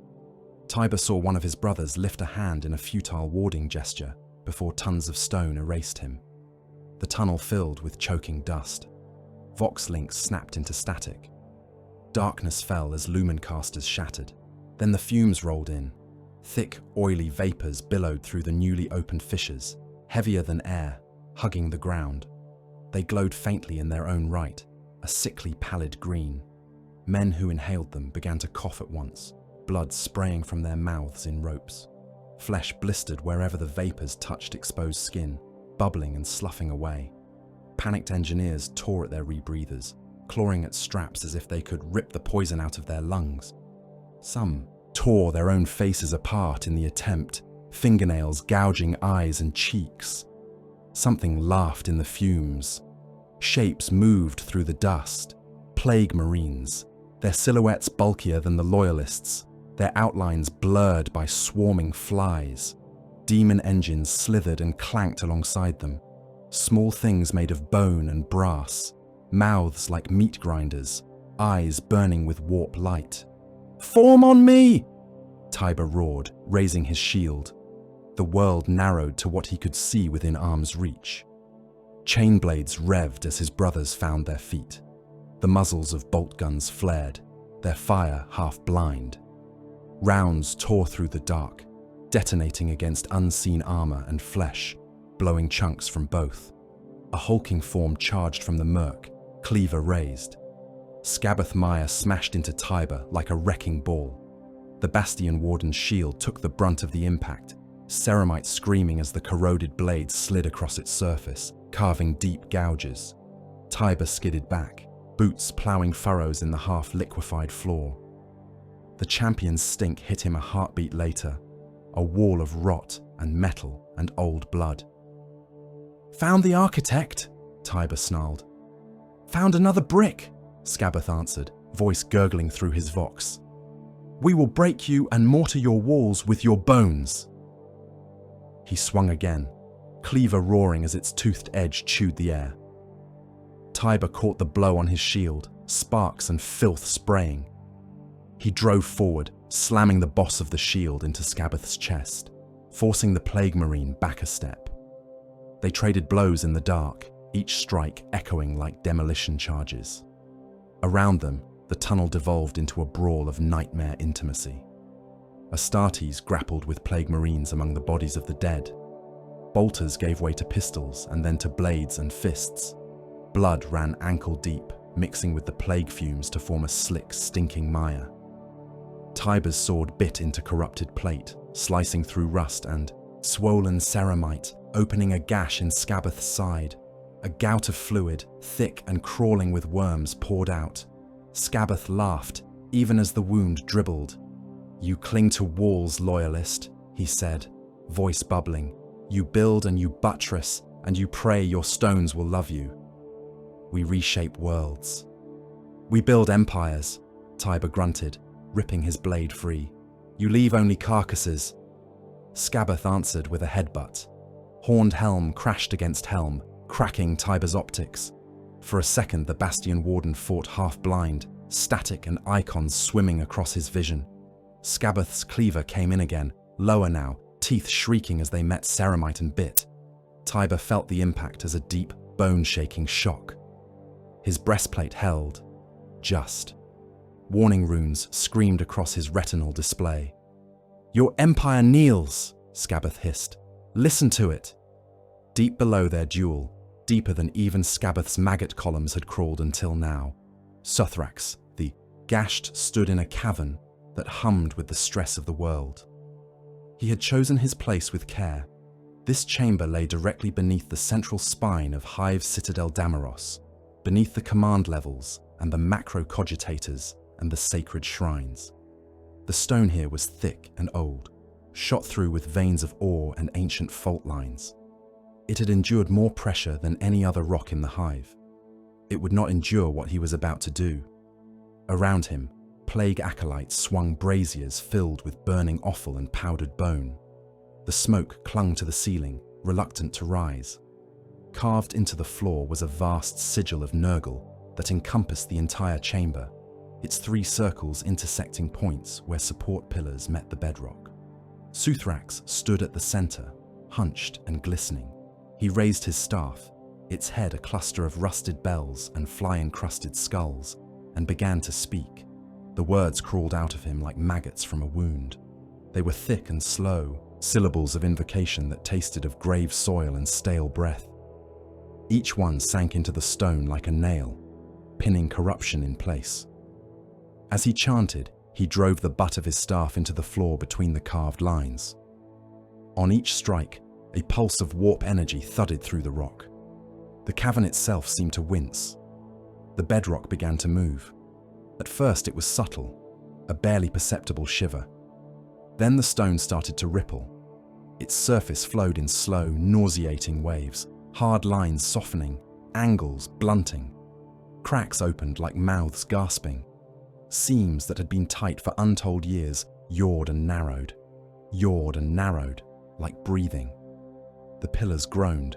Supports that had held up the mountain for as long as men remembered sagged, their bases sinking into newly softened stone. Hairline fractures shot upward, racing along the paths of least resistance, following tunnels and shafts and anchor points. High above, in the upper levels of Damaros, men and machines felt it. The tremor that rolled through the Hive was different from the earlier ones. It did not arrive as a single jolt, an impact. It came as a long, drawn-out heave, like a sleeping giant turning in its bed. Macro cannon towers shifted on their mountings. Cathedral bastions swayed, stained glass rattling, icons clattering from their nails. Habdecks creaked, supports bending minutely. Loose items fell from shelves. Men grabbed at whatever was solid nearest them. Then the movement accelerated. Hive spires that had stood straight as lances for centuries began to lean. An angle gained a little, then a little more, then more, as the softened foundations slid. On one lofty level, in a spire that housed 1 million scribes and functionaries, desk rows turned into killing fields as the floor tilted. Men and cogitator units and stacks of data slates skidded toward one wall. That wall became a floor, as the spire sheared away from the Hive trunk, its connecting supports snapping like dry twigs. The entire tower went over, tumbling into the void between hab blocks. It fell like a thrown spear, its pointed crown smashing through levels below, driving a shaft of steel and stone deep into the packed humanity. Those it struck were reduced to a spray of dust and blood, their bodies atomized by the impact. Elsewhere, mag trains screamed as their rails twisted. Suspended tubes snapped, sending carriages plummeting through open space. Passengers became a red mist on impact, their remains painting the walls as the wrecks hurtled on, ploughing into the lower decks. Promethium reservoirs ruptured. Oceans of fuel, stored in huge cisterns beneath manufactoria and armories, burst their tanks as the walls buckled. Rivers of burning liquid poured through the hive's interior, igniting everything they touched. Firestorms roared along pedestrian concourses and vehicle routes, flames chasing those who ran, overtaking them in a sheet of annihilation. Billions died in seconds. Whole residential blocks, each holding hundreds of thousands of souls, slid into a widening sinkhole that yawned at the hive's core. Families clutched each other as their hab modules broke free and tumbled, turning end over end, furniture and bodies ricocheting inside until both were indistinguishable pulp. In the cathedral bastions dedicated to the emperor, priests clung to altars as frescoed ceilings cracked and fell, crushing congregations. Reliquaries burst open as their cases shattered, sainted bones spilling out, tumbling into the abyss alongside the faithful who had come to venerate them. Macro cannon emplacements atop the hive flickered as their power feeds surged and failed. One vast gun, its barrel longer than a void ship, tore free of its moorings entirely as the platform under it sagged. It slid backward, crushing gun crews beneath its weight, then tipped. As it fell, its machine spirit, bound by duty beyond sense, fired one last time. The shell screamed up into the sky, punching through the writhing warp clouds that had gathered over the hive. It vanished into the diseased murk, its destination now irrelevant, its trajectory twisted by forces beyond ballistics. The macro cannon itself dropped into the collapsing interior of the fortress, vanishing into the smoke and fire with a sound like the world's own heart tearing. From the viewport of Grave Meridian's command shrine, Vortegas watched Hive Citadel Damaros die. The hololith could no longer do it justice. The ruin was too widespread, too chaotic for the cogitators to render cleanly. Images broke apart into static, then reformed, showing new angles of devastation. The Citadel's proud silhouette was gone, replaced by a cratered, sagging mass that belched fire and black smoke. Great gouges marred its sides where spires and bastions had torn away. The central sinkhole glowed with the light of 10,000 overlapping infernos. Dust clouds boiled outward from the site of the collapse, rolling over the surrounding plains like a grey tide. The flies that haloed the plague ship beat their wings faster, drunk on the psychic scream of so many deaths. Vortegas's armor bells chimed in irregular, joyful bursts as he laughed. "This is a good start," he croaked, voice thick with pleasure. One stone remembered, many more to humble. The echo of Hive Citadel Damaros's death did not end with the fall of its last spire. It rolled out across Carcassonne Prime as a pressure wave of failure. Vox nets that had once woven the fortress world into a single, disciplined machine now crackled with broken signals. Commands went out and never arrived. Regiments waited for orders from officers who had been buried under kilometers of rubble.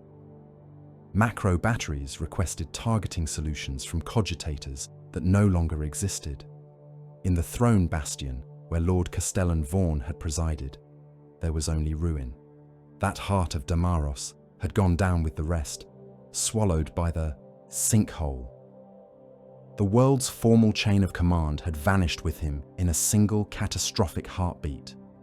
In his absence, lesser officers and distant bastion lords reached for authority they were not built to carry. Some clutched at procedure, reciting catechisms of command as if repetition could replace lost leadership. Others simply grabbed whatever they could hold, turning their sectors into petty fiefdoms of control amid the chaos.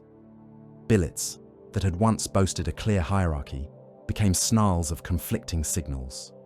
Orders overlapped, contradicted, or simply vanished into static. Some regiments were told to advance, others to fall back, others to hold. More than one garrison fired on supposed deserters who were actually obeying one of a dozen mutually incompatible directives. Billions had died in Damaros's fall.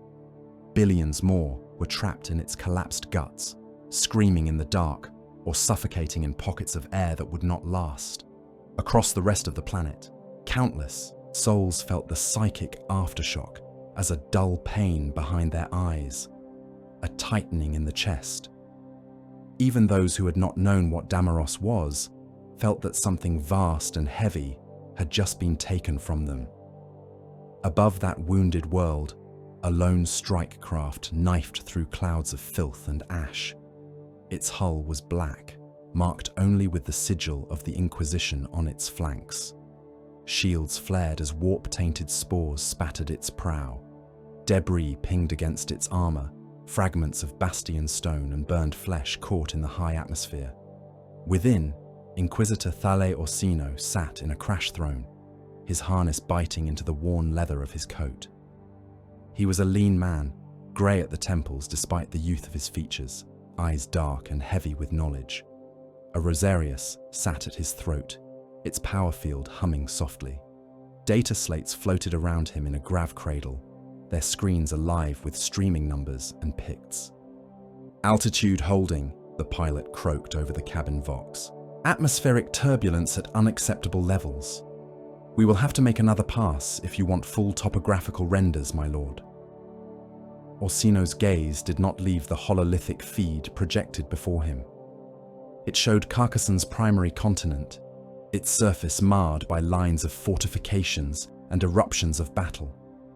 Overlaid upon it, in faint, blinking runes, were the markers of subsidence and collapse.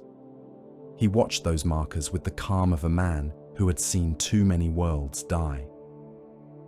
"Bring us lower," he said. "I need clearer returns on the Damaros crater and the surrounding bastion bands. Do not argue with me, pilot. If the hull begins to scream, I will tell you when to turn away." The craft dipped, engines whining as they punched through another layer of corrupted cloud. For a moment, the view outside the armored windscreen was nothing but greenish murk and streaks of luminescent filth. Then the sensors clawed enough data together to form an image. The crater that had been Damaros opened beneath them, a wound so vast it seemed to distort perspective. Its edges were ragged and smoking, spires and bastion walls snapped off and protruding like broken bones from an infected sore. The center glowed with fire and the dull, rippling heat of exposed magma and burning promethium. Orsino's slate ghosts showed more. Subsidence markers spiked in a pattern around the crater, spreading outward along certain lines, ignoring others. "Freeze the feed," he ordered. The hololith hung, the lines of data and warning runes stilled. Orsino rose from his throne and stepped closer, eyes narrowing. He traced the subsidence markers with a gloved finger, linking them in his mind. A pattern emerged, not random, not chaotic. Remember, don't forget to like, comment, and subscribe. Support helps. There was a shape in the way the Earth had failed, in the placements of the other minor collapses around the hive, and further along the bastion ring. Lines of weakness and ruin curved and intersected, forming a rough sigil when viewed from above. 3 arcs, intersecting at a central point. A crude echo of a symbol he had seen too many times. "Their god's mark," the pilot muttered, seeing it too. "Not just that," Orsino said. "This geometry, the way they hollow and drop. I have seen this method before." Memory rose, unbidden. Picked captures of a broken fortress world in another segmentum. Bastion cities toppled, their foundations eaten out from beneath them. Augur readouts showing the same subsidence pattern. Reports of a warband of black legionaries calling themselves the Corpsemakers, who had done to that world what had just been done to Damaros. 2 warbands, 2 different colors of traitor, 1 philosophy. Corpsemakers, Orsino murmured. A shared blasphemy. A title, not a name. They honor each other in their filth by stealing it. He turned away from the viewport, cloak swirling. "Take us to the nearest intact hive citadel," he said. "We will find whoever is trying to command this mess and inform him that his world is being taken apart like a siege engine. If he resists, we will remind him of his duty in the Emperor's name." Carcassonne Prime's remaining bastions were already sick. Curtain walls that had once stood straight now showed hairline fractures, cracks spidering outward from load-bearing points. Massive macro batteries, whose fire relied on perfect alignment, were misaligned by tiny traitorous degrees. Their barrels, adjusted for invisible slants in the earth, began to throw shells a little wide, a little short. The men working those guns called it faulty calibration or minor machine spirit tantrums. They did not know that the ground itself was tilting beneath their emplacements. Throughout the hive citadels, citizens began to complain of ground sickness. Floors that had always been level now seemed to slant minutely, throwing off instinctive balances. Liquids gathered in corners of rooms where once they would have spread evenly. Doors stuck in their frames. Stairs creaked. The rumbling never stopped. People told themselves it was distant artillery, the rolling thunder of macro cannon. Priests told them it was the voice of the Emperor, reminding them to stay vigilant. Officials told them to keep working, to keep praying, to keep the forges and Promethean plants and hab blocks running. Production quotas rose even as casualties mounted. Men died at their machines, only to be dragged away and replaced. The hive did not care. It had inertia. It had a lifetime of training in ignoring personal suffering for the sake of function. In the bastion, where what remained of Carcassonne's high command had gathered, the illusion of control wore thin. Throne servitors wired into backup cogitators tried to rebuild some semblance of a strategic picture now that Damaros' central node had vanished. The hololiths they manipulated stuttered and jumped, filling in gaps with estimates and outright guesses. Brother Captain Tiber stood alongside Inquisitor Orsino as they watched those ghostly projections. The Astartes' stone-yellow armor was spattered with underhive dust and the blood of traitors. His shield carried fresh gouges from Scaboth's cleaver, the rents sealed but still visible. Orsino looked untouched in comparison, his calm a brittle mask.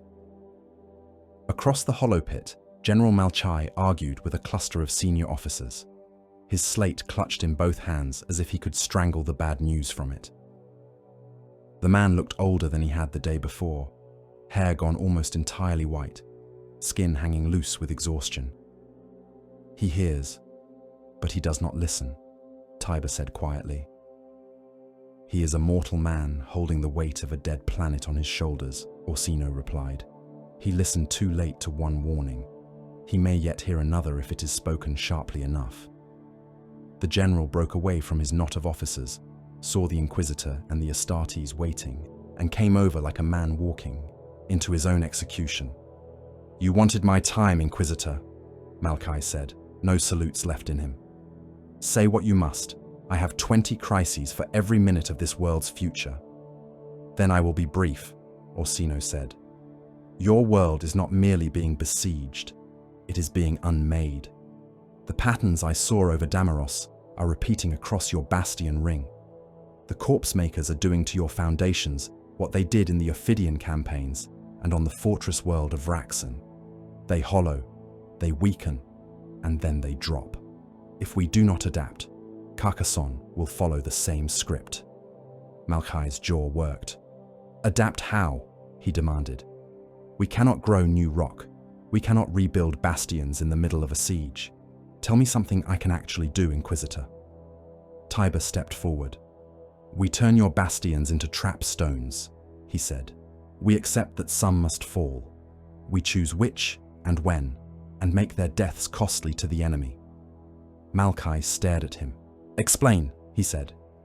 "We cannot stop them from coming under your walls," Tiber went on. "We have seen how far their maggot columns have spread, but we can deny them control of when and how your foundations fail. We evacuate upper levels in selected bastions. We reinforce key support hubs, and we lace them with charges of sufficient potency to bring down everything within a chosen radius. When the Corpsemakers breach those hubs, we detonate. We bury them with the bastion they sought to murder." You are asking me to sacrifice entire hive levels, Malkai said slowly. Tens of millions of conscripts, workers, their families, billions, if we do this across the Bastion Belt. You want me to turn my own citadels into mass graves before the enemy even reaches them? Tiber's stare did not waver. I am telling you that if you do not, the enemy will choose which stones fall and when, he said. They have already shown you the scale of their art. They will bring your bastions down with everyone in them, and they will walk away unharmed. This way, their victory cost them flesh. Malkai looked to Orsino, seeking some tempering answer, some bureaucratic compromise. The choice is between a dead world and an unmade one, Orsino said, his tone as cold as the steel of the throne he served. If you do nothing, Carcassonne will be transformed into a corpse garden for Nurgle, a shattered shell drifting in the memory of the Imperium. If you act, you may yet deny them full satisfaction. You may even buy enough time to cool down punishment from orbit that will keep this contagion from spreading. Exterminatus, Malkai whispered. Perhaps, Orsino said. If the sigils of their work impress themselves too deeply on this world's bones, that decision will not be yours or mine to make in the end. What we can decide is whether, when that judgment comes, we have given the archenemy a perfect triumph or a scar that still aches his pride. Malkai swung around, staring at the broken hollow image of Carcassonne Prime. Subsidence markers crawled along its continents. Bastion icons flickered. There are more people on this world than I can count, he said. More than 12 times, 12 billion. Every plan I make that involves killing some to save others feels like blasphemy. But the alternative is worse. He closed his eyes, just for a moment, and when he opened them again, the softness was gone. Duty sat in its place. Very well, he said. We begin with secondary hives, ones whose loss would not immediately shatter our remaining command web. We clear what levels we can. We arm the pillars. We make stones that kill back. In the deep places under Carcassonne's continents, the Corpsemakers had already moved to the next stanza of their ruinous hymn. Vortagus Dreg strode through a cavern lit by sickly phosphorescence, watching as new engines of his warbands devising tore at the bedrock. They were vast, slug-like things of metal and flesh, their bellies lined with grinding mouths that bit into the stone. Fluid sacs along their flanks pulsed as they drank, converting solid rock into slurry inside distended reservoirs. As they crawled forward, they excreted the slurry behind them, disgorging rivers of liquefied earth that flowed away into channels cut for the purpose. Where once there had been solid foundations, there were now slowly widening voids. The air was a humid, cloying fog of mineral dust and corpse odor. Chains of poxwalkers trudged to and fro, pushing carts of decayed bodies that were tipped into the slurry rivers, where they dissolved into the mix, turning the stone fluid a deep, unpleasant red. These ones drink well, Suthrax observed, his ruined mouth dribbling light as he leaned on his staff. The world is becoming soft. Its bones are turning to soup. Grandfather will be pleased. Drulek Vane walked at the edge of one of the slurry, channels, bells clanging discordantly as the ground shook under another engine's passage. He watched a half-dissolved corpse tumble along in the current, its face bobbing once before sinking. We are making a new garden for our father, Suthrax said, voice almost reverent. A place of hollows and wounds, of bare nerves and exposed marrow. A comfortable bed for rot to lie in.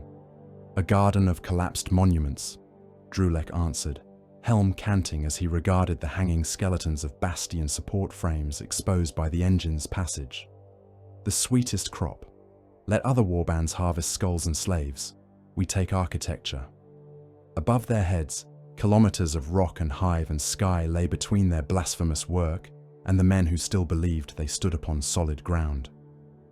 There, in one of the chosen secondary hives identified as both vulnerable and expendable, the Imperium laid its first trap. The hive's name had been Vardos Gate once. Its curtain walls bore the scars of old campaigns. Its spires had briefly housed a planetary governor before Damaros took primacy. Now, it was a testbed for a desperate doctrine. Under Tiber's direction, Imperial sappers and tech priests had swarmed into selected support caverns beneath Vardos's core. They had mapped pillars and anchor stones, traced the paths of stress as best they could with their instruments and their intuition. They had drilled into key points and sunk melter charges, fusion warheads whose destructive power was focused into tight cones. Evacuations had been ordered for certain levels. Some were carried out. Others were sabotaged by fear, by bureaucracy, by simple human stubbornness. Not everyone left who should have. Too many stayed who should not. The Corpsemakers came as predicted. Scabbeth Mire led the vanguard, maggot columns of plague marines and poxwalkers forcing their way into the carefully prepared caverns. Demon engines followed, their grinding maws eager for more. Stone. The traitors found what they expected. Pillars ripe for cutting, supports ready to be gnawed, a hive that had not yet sagged as Damaros had. They set to work, drilling and infecting. Hidden skulls watched them, tiny Auspex eyes marking their numbers and positions. Vox links whispered their progress up through layered rock to Bastion's Oath and to Tiber's command post. When enough of them are inside, you cannot change your mind, Orsino said quietly as they watched the returns. You must bring it down, with them, and with whoever they dragged down into those levels with them. There is no room for a changed mind in siegecraft, Tiber answered, only for proof. We are about to see if your dead world can still bite. He raised his gauntleted hand over the detonator rune cluster. In the caverns below Vardos Gate, Scabbeth pressed his augmetic palm against a particularly thick support pillar and chuckled. This one will squeal nicely, he said. Feel how it shakes. There is panic above. He did not feel the subtle heat blooming inside the pillar at first. Only when the stone began to glow, a dull, angry red radiance seeping from within, did he frown. Lord, one of his sergeants began. The melter charges went critical. The support hubs were not destroyed with crude, concussive force. They were undone. Within the pillars and anchor stones, matter lost its cohesion, bonds snapping as the focused fury of fusion broke them apart. Stone and reinforced ceramite and metal alike liquefied from the inside outward, turning into a cascade of incandescent slag. Pillars disintegrated, becoming falls of glowing rock. Load-bearing points vanished in an instant, leaving nothing for the weight above to stand on. The caverns collapsed inward. Thousands of plague marines and their poxwalker herds were caught in the implosion. Bodies, even those as swollen and rotten as the death guards, were no match for falling mountain. Traitor Astartes were crushed into paste, armor folding in on itself, bones driven through corrupted organs. Demon engines were pulverized, their bound entities shrieking as their cages were smashed. Vardos Gate shuddered.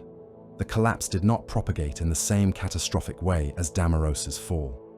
The melter-shaped implosions shifted the hive's weight just enough to send carefully predicted sections down, while others held. Upper levels cracked, sagged, then locked, as secondary supports took loads they were never meant to bear, but just barely could. Many died. Hundreds of thousands, perhaps more, in the sudden drops and the ensuing fires. But the hive did not fully kneel. Its core remained, scarred and unstable, yet standing. In the ruined caverns, among crushed bodies and cooling slag, something moved. Vortigus Drake dragged himself upright from beneath a heap of shattered stone. His armor groaned, plates dented and split. One of his pauldrons had been ripped away, entirely, exposing the swollen, pallid flesh beneath, crawling with worms that squirmed and then burrowed deeper to escape the light. His helm was cracked, one lens dark, the other flickering. His plague axe lay half buried a few strides away, haft bent, blade chipped. Around him lay the mutilated wreckage of his warriors. Some still twitched, refusing to admit defeat even as their bodies were more ruin than meat. Others were simply unrecognizable masses of metal and rot ground together. Vortigus planted his boots, feeling the treacherous, shifting ground beneath him. He reached out, seized his axe, and wrenched it free from the stone. The motion sent fresh pain flaring through his warped frame. He relished it.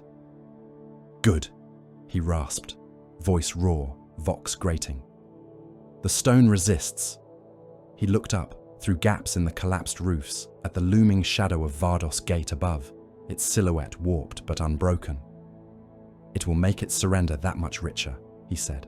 Carcassonne Prime sagged under the weight of its own wounds. From orbit, from the cracked viewports of half-crippled bastion stations and the lenses of servo-picked servitors, the world no longer looked like a proud fortress orb. Its lines were wrong. Continents that had once formed a rough, symmetrical crown of bastions and hive clusters now listed like rotten teeth in a diseased jaw. Oceanic plates had shifted, their edges curling, their centers sinking by invisible increments.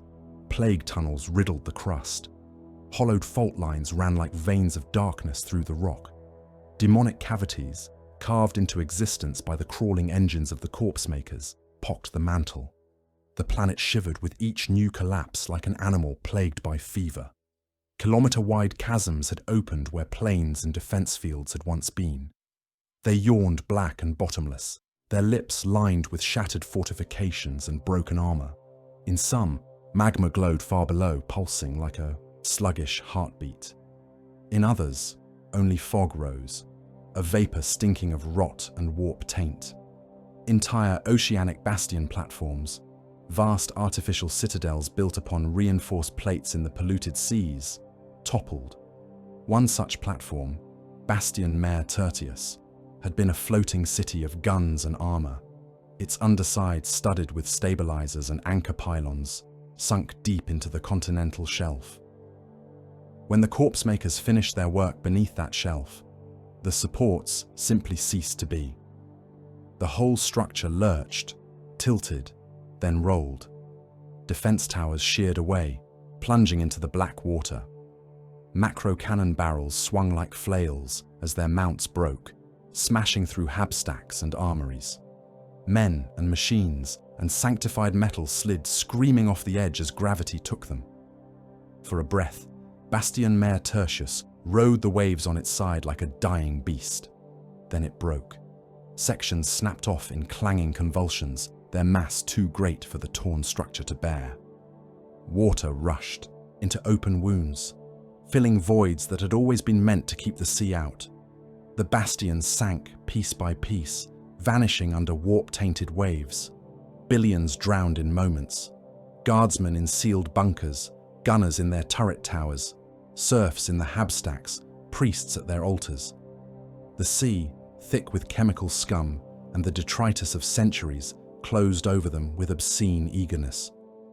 From above, picked captures showed the event as a slow, dreadful folding.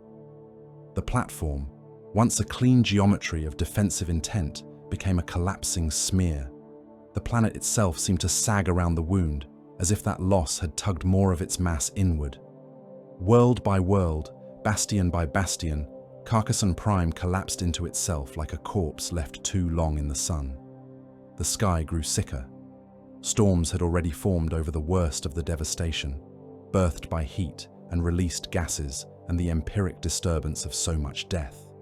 Now, something greater coalesced at the upper limits of the atmosphere, where thin air trembled on the edge of void. Clouds gathered, drawn into a spinning mass. They blackened, then stained green, their bellies lit by flashes of diseased lightning. Winds screamed as they were forced into the pattern being carved in the troposphere. From the decks of Grave Meridian and the higher bastion stations, men and monsters alike saw an eye open in the sky. Its pupil was a void of deeper darkness, a pit that seemed to stare straight down into the planet's wounded heart.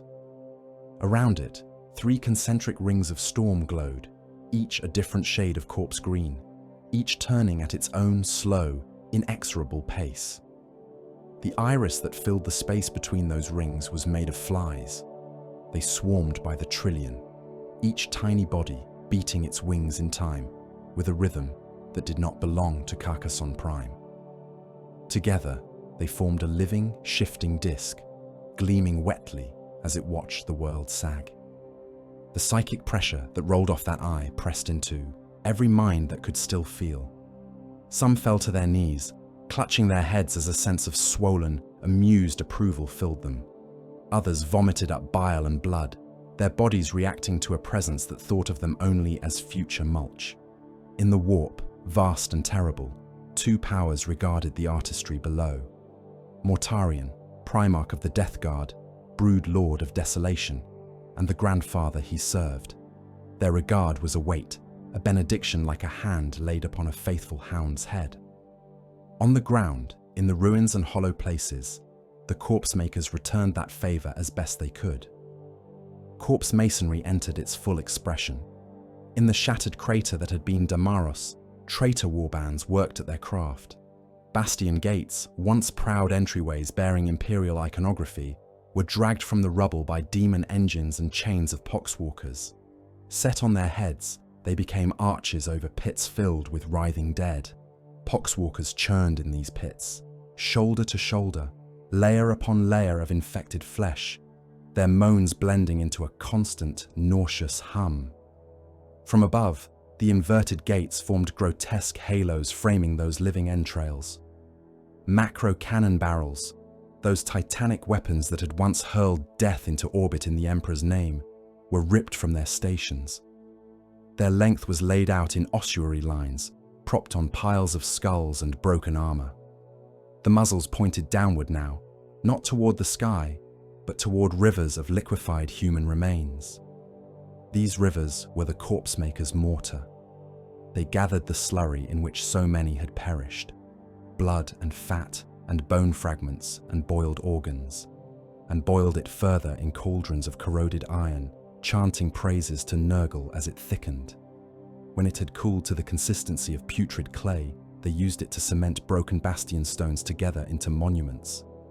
Towering structures of shattered crenellation and inverted aquilae rose from the wreckage, held together by mortar that pulsed faintly with half-living rot. Icons of the Corpsemakers, those cracked bastions and tumbling walls, were chiseled into their flanks. Where once the bastions had proclaimed the Emperor's eternal vigilance, now obscene statuary declared the permanence of decay. Above this hellscape, void ships tried to flee.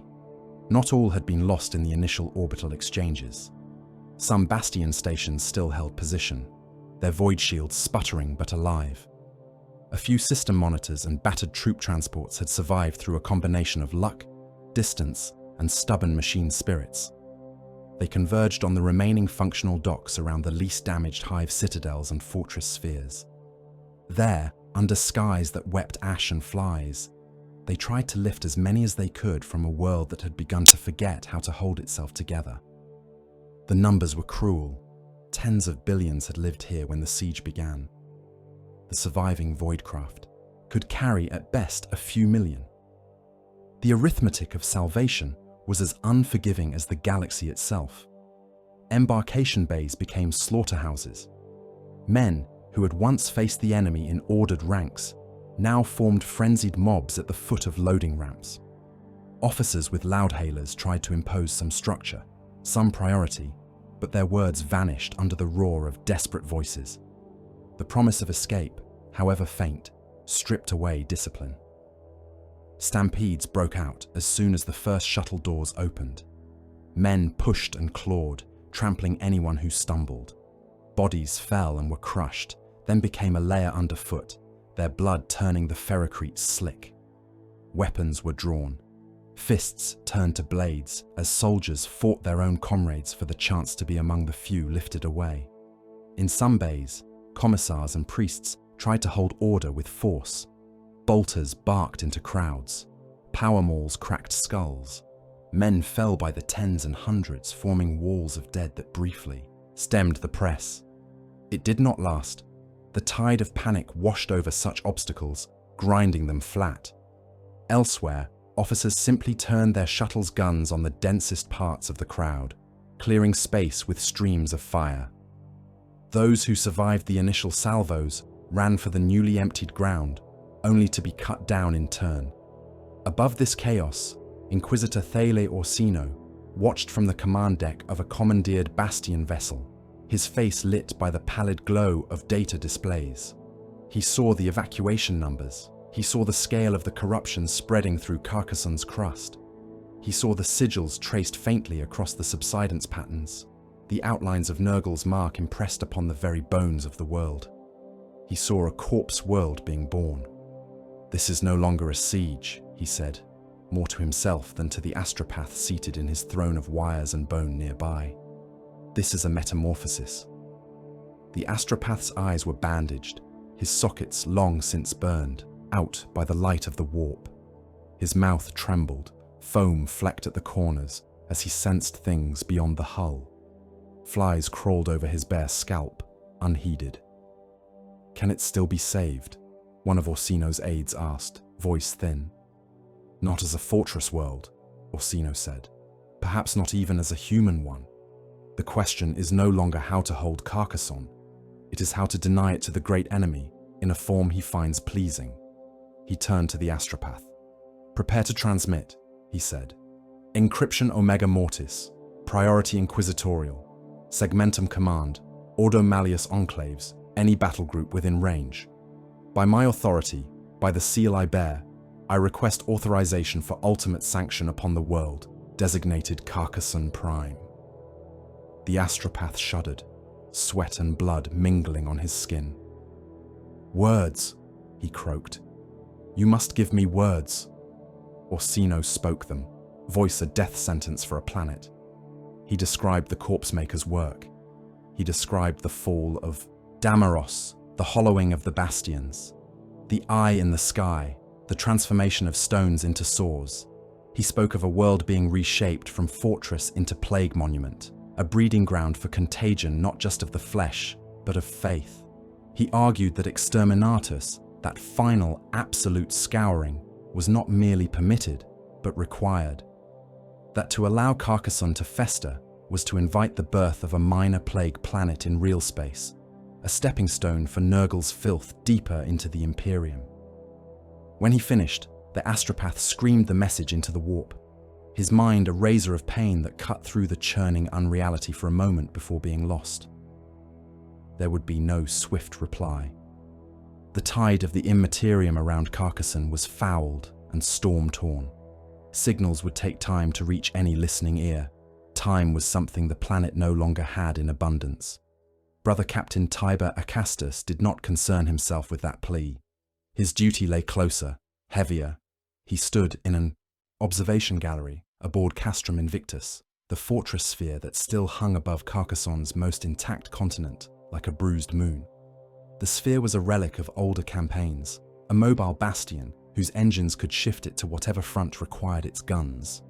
Now its void shields flickered, its hull pocked with the scars of near misses and glancing blows. Below, the world shifted and split. Tiber watched chasms open in slow motion, kilometers wide, their edges crumbling. He saw bastion rings tilt, their silhouettes wrong. He saw oceans slosh against newly risen shorelines. Waves tinged the color of bile. Behind him, his remaining officers waited, silent. "We have our exterminatus," one said eventually, bitterness heavy in his tone. "The Inquisition will call it down. It is only a matter of time. We could leave now, save our chapter's strength for another wall, another world." Tiber did not turn. "We are not here to survive," he said. "We are here to hold. The billions below us cannot be lifted. They can only be bought time. Every hour we keep this fortress sphere in the skies is another hour they are not left alone under that eye." "Our numbers are thin," the officer pressed. "Our ammunition is not infinite. The Corpsemakers have tasted our trap. They will not hesitate to come for us." "Good," Tiber said. "Let them. Castrum Invictus is the last hammer we have. We will make it an anvil instead. We anchor it here, over this continent. We force the enemy to overextend to reach us. While they do, they spend their strength. While they do, the Inquisition's plea crosses the warp." He finally turned, helm tucked under one arm, eyes like carved stone. "We stand," he said. Until this sphere falls, or until the Emperor himself calls us elsewhere. There is nothing more to discuss. In the corpse-lit caverns deep under Carcassonne's wounded crust, Vortigern heard of this resolve through a dozen corrupted vox channels, through the reports of maggot column survivors and the whispers of demons crawling through rock. A fortress sphere still hung in the sky, its guns still speaking. It was an insult that demanded redress. He summoned his warband sorcerers and engine masters. He ordered every remaining drill engine redirected toward the mantle beneath the continent over which Castrum Invictus lurked. He stripped flesh from captives and used it to bind new rites. He bled his own warriors into cauldrons to thicken the mixtures. In the command shrine of Grave Meridian, surrounded by icons of shattered bastions and inverted aquilae, he addressed his corpsemakers. "We have unmade their walls," he croaked, voice threaded with delighted malice. "We have humbled their bastions and turned their proudest citadels into scabs. The Imperium will write songs of sorrow about Carcassonne Prime for generations, if it has any generations left." He lifted a rust-eaten icon of Nurgle, its 3 circles tarnished and dark. His gauntleted fingers dug into the corroded metal until flakes of it came away. "Now we unmake their world," he said. "Not just its walls, not just its cities, its bones, its heart. We will topple their fortress moon and drive it into the crust. We will crack the mantle and let its molten blood spill into their hive-choked seas. Let this world's broken shell drift as testament to what happens when stone forgets that it is meat." His warriors roared their approval, a thunder of vox distorted howls and clanging armor. Beneath the largest remaining continent, engines drank rock at a furious pace, carving out vast, unsupported voids. Suthrax and his acolytes etched new sigils into the strata, words of weakness that made granite remember sand. Drulek's bells rang until their metal warped, calling demons to chew hidden seams. Above, Castrum Invictus hung in the tainted sky. Its thrusters burned constantly now, great plumes of blue-white fire, pushing against a gravity well that had become unstable and petulant. Stress fractures spidered along its underside, invisible hairline faults in armor that had defied many wars. Maintenance crews worked without pause, patching, welding, praying. On its belly, unseen from the world, new cracks shimmered. They glowed faintly, as if lit from within by some sick light, forming patterns like luminous wounds. As the engines fought to keep the fortress sphere steady, the fractures spread, tracing cruel sigils across the metal. The anvil had been chosen. The hammer was already falling deep below, where no eye could see. The first warning was not light or sound, or even the scream of a tortured machine spirit. It was a change in the way Castrum Invictus vibrated. For long hours, the fortress sphere had thrummed with the steady, reassuring pulse of its engine cores and gravitic stabilizers. That rhythm had become a part of every man aboard, a background certainty that said the Bastion still held its place in the heavens. Then, in a single, shuddering instant, that rhythm faltered. Deep in the armored guts of the fortress, servitors chained to cogitator banks spasmed, their augmetic limbs twitching as fresh data flooded in. Auspec's thrones blazed with warning runes. In the outer ring batteries, gunners looked up from their sights as the deck plates gave a groan that was almost a sigh. The Corpsemakers had arrived. Boarding pods fell out of the roiling warp clouds that surrounded the sphere, their silhouettes stubby and brutal. Each was a shell of rusted metal and diseased ceramite packed with Death Guard warriors and filth. Demon engines flew in escort, shapes like rusted harpoons and bloated flies, their wings leaving contrails of vapor that stained the void. Void shields, already ragged from days of bombardment, flared one final time as the first wave of pods hit. They held for a breath, for two, a shimmering curtain of force across Castrum Invictus, outer plates.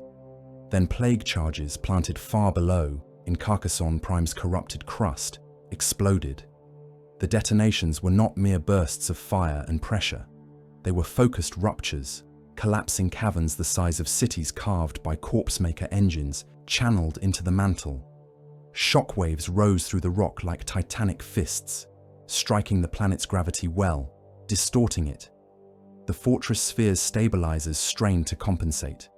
For a heartbeat, they succeeded. Then the tidal tug twisted, shields flickered, and the incoming pods punched through. They slammed into Castrum Invictus's armor with teeth of ablative plating and demon-forged drills, biting deep. Some were killed outright by the impact, their hulls crumpling, contents pulped against their own restraints. Others dug in. Melter cutters flared to life around their rims, chewing entrance wounds into the bastion's hide. Within the fortress, the macro cannon crews did not wait for orders. The great guns had been designed to tear apart ships at ranges measured in hundreds of thousands of kilometers. Now, gunners cranked their emplacements around to bear on the freshly formed docking claws and landing bays, ignoring warning chimes from their targeting spirits. "Pattern point blank," one master of ordnance snarled, spitting blood onto his control lectern. "I do not care that it offends your machine's soul, you sulking relic. Fire." Macro shells, each the size of a main battle tank, left their barrels with an animal shriek of tortured air. At such close range, there was no arc, no graceful trajectory. The rounds crossed the short distance like hammer blows, smashing into boarding claws and drop bay annexes in gouts of white fire. Entire waves of plague marines died in those first salvos, their pods shattered, their bodies liquefied and hurled back into the void. Demon engines caught in the blasts pinwheeled away, their bound entities ripping free in howls that only psychers could hear. But more pods had already made purchase. Airlocks buckled, bulkheads deformed. The outer skin of Castrum Invictus became a scab pocked with burrowing infection. Inside that steel moon, war erupted room by room. Castrum Invictus was a world in miniature, a sphere of steel and stone containing hab levels and gun decks and manufactoria and shrine halls. In those cramped corridors and echoing galleries, what remained of Carcassonne Prime's defenders made their stand. Millions of guardsmen held choke points and junctions, frayed uniforms patched with makeshift armor. Fortress servitors stamped along beside them, heavy weapon limbs whirring, organic components long since burnt away by augmentics. Tech priests barked machine litanies over voxnets, their voices thin against the roar of battle. Brother Captain Tiber Acastus and his bastion wardens moved among them like iron saints. The stone yellow of their armor was darkened by oil and blood. Prayer strips fluttered from their pauldrons. Their shields bore new scars from the underhive fights below. Their blades were dull along the edges from too much killing. "Hold the inner rings," Tiber voxed to his captains. "Bleed them at every lock. This sphere does not fall while one of us can stand." He stood in a primary access gallery leading toward the central gravitic chamber, a wide avenue lined with statuary and honor plates. At its far end, blast doors 3 men tall shook on their hinges as something on the other side battered at them. "Weapon charges set," reported an engineer sergeant, wiring melter packs and crack grenades into the floor and walls. "If they break through here, we will bring the ceiling down." Tiber nodded once. Behind the blast doors, something pounded again. Dents bulged inward, their edges glowing as melter cutters burned around the seams. The metal wailed under the assault. "Ready," Tiber said. His brothers raised bolters and shields, forming a wall of ceramite, and faith across the corridor. Guardsmen filled the gaps, laser-guns trembling, eyes wide beneath their helmets. The final impact drove the blast doors inward in a shriek of tortured metal. They fell, slamming onto the deck, sending a gust of hot, foul air ahead of the invaders. Corpsemakers surged through the smoke. Plague Marines in corroded plate, their colors a rot-streaked parody of once proud Death Guard green, thundered into the gallery. Flies swarmed around them in thick clouds, their buzzing drowning out the screams of the dying. Behind them, lesser demons crawled along walls and ceiling, claws digging into steel. "Fire!" Tiber growled. The corridor became a slaughterhouse. Bolt rounds exploded among the traitors, shredding armor, blasting limbs away. Las fire stitched red lines through the smoke. Grenades detonated, filling the confined space with shrapnel. The front ranks of the Corpsemakers were broken in an instant. Bodies piled in grotesque drifts, ichor and phlegm steaming on the deck. They kept coming. They always did. From the rent blast frames at the far end of the gallery came a deeper presence, towering over his sons. Vortigas Dreg stepped through the smoke, his Terminator plate scraping the bulkheads. He was a walking mountain of ceramite and corruption, his armor swollen beyond all sane proportion. Rust and cracked enamel flaked from his surfaces. Horns curled from his helm and shoulders, dripping with slime. Every joint vented smoke and vapor, thick and yellow, crawling along the floor like a low fog. Flies nested in the crevices of his warplate, taking off and landing in constant motion.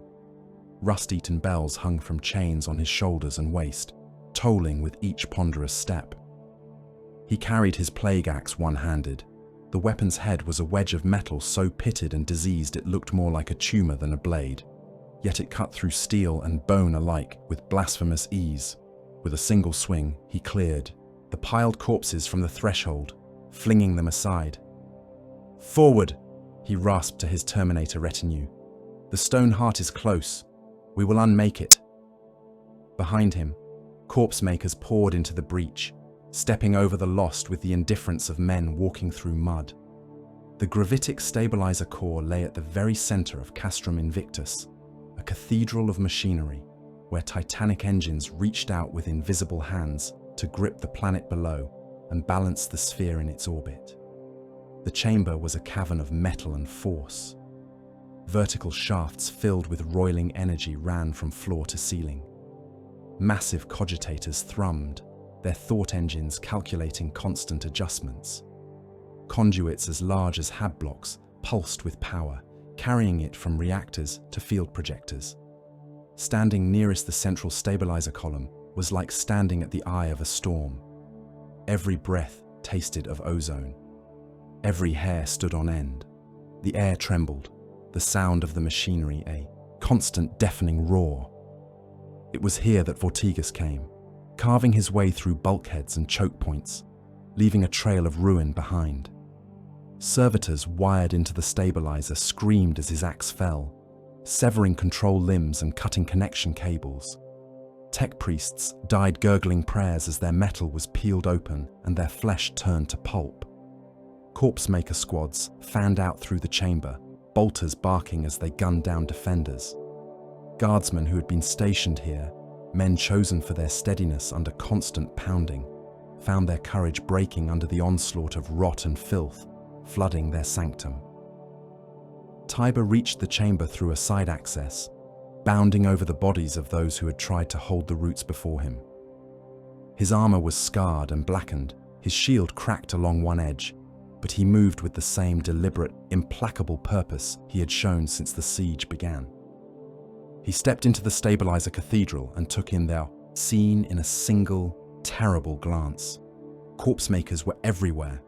Some were already at the stabilizer conduits, their filthy hands on controls they did not understand and did not care to. Others had turned their attention to the defenders, and in the chamber's heart, looming beside the core, stood Vortigas. The Death Guard Lord turned his helm as Tiber entered, green lens eyes locking onto the Astartes. Smoke poured from the vents of his armor. His bells chimed. "A stone warden," Vortigas gurgled, amusement wet in his voice. "How fitting. Come, little architect. Let us see whose god loves walls more." Tiber's response was to charge. He hit Vortigas like a living battering ram, shield first, slamming into the traitor's chest. The impact rang like a bell as ceramite met ceramite. The force of it drove Vortigas back a step, boots gouging furrows in the metal decking. The plague axe came down in a heavy arc. Tiber caught it on the rim of his shield, sparks and filth flying as the diseased blade scraped along its surface. The blow drove him to one knee, the weight behind it staggering. He surged up again, thrusting his sword toward the joint in Vortigas's side plating. The blade bit, slipping between swollen armor segments, drawing a gout of stinking ichor that hissed as it hit the air. Vortigas laughed. This bastion will stand while a single son of terror draws breath, Tiber snarled, forcing the sword deeper. Stones stand, Vortigas answered, voice overlaid with the buzzing of 10,000 unseen flies. Stones fall. Only decay endures. He twisted, letting the sword tear a wider wound in his flesh, then drove the butt of his axe into Tiber's helm. The impact cracked lenses, sent Vox runes bursting into static. The world went white and red for a heartbeat. Around them, Corpsemaker squads set about their own particular cruelty. At Vortigas's gesture, they dragged surviving guardsmen toward the stabilizer conduits. Machinery, there was a maze of pistons and rotating rings, components that moved faster than the eye could easily follow. Shims, one plague marine chuckled, hauling a screaming sergeant to the edge of a maintenance platform. The machine shakes. We will steady it. They threw the man into the gap between a spinning stabilizer ring and its housing. For an instant, his body jammed, bones snapping, flesh compressing. Then the power of the mechanism turned him into paste, his remains spraying out in a red mist that coated the nearby controls. Others followed. Men were forced into vents and pistons, into spaces where their bodies loaded the system in bizarre, short-lived balances. Each new addition strained the stabilizer further, pushing it toward overload. The Death Guard laughed as their victims screamed. They sang work songs in their guttural warp slang, verses about mortar and blood and the joy of breaking foundations. Tiber drove all of it from his mind, narrowing his world to the traitor lord in front of him. He swung again and again, sword scraping and biting, seeking joints, weak points, any flaw. Vortigas met each strike with his axe, their weapons clashing in sprays of sparks and strings of glistening filth. Each impact shattered struts, buckled walkways, sent chunks of adamantium clattering into the abyssal depths of the chamber. Warning runes blazed across the stabilizer consoles. Cogitator spirits howled alarms no one was left to heed. The gravitic core pulsed erratically, its containment fields flickering like candle flames. A blow from Vortigas's axe took Tiber across the breastplate, the diseased edge tearing through scripture-etched ceramite. The force of it threw the Bastion Warden against a console, crushing Auspex arrays, cracking bones inside his superhuman frame. He fell to one knee, coughing blood into his Vox grill. His sword lay a short distance away, knocked from his grip.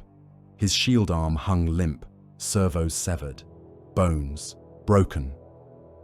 Vortigas came on, step by thunderous step, raising his axe for the finishing blow. Tiber dragged himself upright, one hand grasping at the edge of the stabilizer control lectern. His fingers found something there among the broken controls. A manual override, keyed for emergency shutdown and overload, its rune sigils protected by a simple mechanical guard. He looked up at the core, at the shaking machinery, at the Corpsemakers still feeding bodies into its hungry gullet. If this bastion must fall, he whispered, his voice barely audible over the roaring machinery and the screams, it will not fall alone. He slammed his gauntleted hand down, crushing the guard and the rune beneath. For a heartbeat, nothing happened. Then the gravitic stabilizer howled. Fields that had been carefully balanced for decades suddenly surged. Containment safeties, most already damaged, failed in sequence. The core flared, a burst of light bright enough to sear unshielded eyes to. Blindness. Gravity shifted. Men were flung from their feet as vectors changed. The stabilizer conduits, already overloaded, tore themselves apart, vomiting fragments of machinery and meat. A wave of force blasted outward from the core, hurling everyone in the chamber away from it. Corpsemakers were thrown like ragdolls. Some slammed into bulkheads, limbs shattering, armor denting inward. Others were flung over railings, their bodies tumbling into the depths.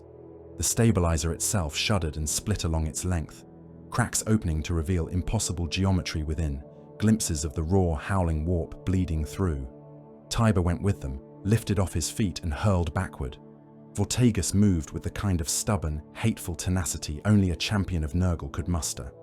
As the wave of force hit, he threw himself forward, his bulk punching through the blast like a siege ram through a gate. He brought his axe down in a two-handed stroke that pinned Tiber to the ruined console. The blade punched through cracked ceramite and flesh and bone, skewering the Bastion Warden to the machine behind him. The impact tore a roar of pain from Tiber's throat. For a moment, in the strobing light of the dying stabilizer, they were locked together. Tiber's gauntleted hands scrabbled at the haft buried in his chest. Vortigern leaned close, their helms almost touching. "Brave stone," the traitor lord croaked, pus running from the vents of his armor. "You cracked well." Tiber tried to spit a curse, but blood filled his mouth. He managed only a wet hiss. The stabilizer overload hit its peak. The core erupted. The explosion did not spread in a simple sphere. The field collapse and energy release twisted space for an instant, turning the heart of Castrum Invictus inside out. For a flicker of time, the stabilizer chamber did not exist in any sane way. Then reality snapped back, wounded. A hole had been torn through the Bastion Moon's belly. Air and fire and bodies were sucked toward that wound, dragged out into the toxic void in a shrieking torrent. Armor plates buckled, sections of hull peeling back like scorched bark. Whole compartments depressurized in an instant, men freezing solid where they stood, or bursting as the pressure gradient tore them apart. Many Corpsemakers died, their bodies flung into space, swarmed by their own flies. Vortigern did not. The overload chewed at him, ripping away chunks of armor, tearing rents in his corrupted flesh. Limbs shattered, only to reknit in ways that made a mockery of anatomy. His god's disgusting generosity flowed through him, knitting ruin into new shapes, bulking him out even further with tumors and suppurating wounds. He tore his axe from Tiber's chest as the Bastion Warden's hearts finally failed. The Loyalist slumped, pinned for a moment by the shattered console, then slid free, falling into the vortex of fire and vacuum, his body torn to pieces as it went. Castrum, Invictus engines died. Without its stabilizer, without functional void drives, the fortress sphere was nothing more than a colossal mass of metal and stone hanging over a wounded world. Carcassonne Prime's twisted gravity reached up and seized it. The Bastion Moon began to fall. On the surface, men who still fought in ruined trenches and half-collapsed bastions felt it first as a faint increase in weight. Their boots seemed to bite harder into the shifting ground.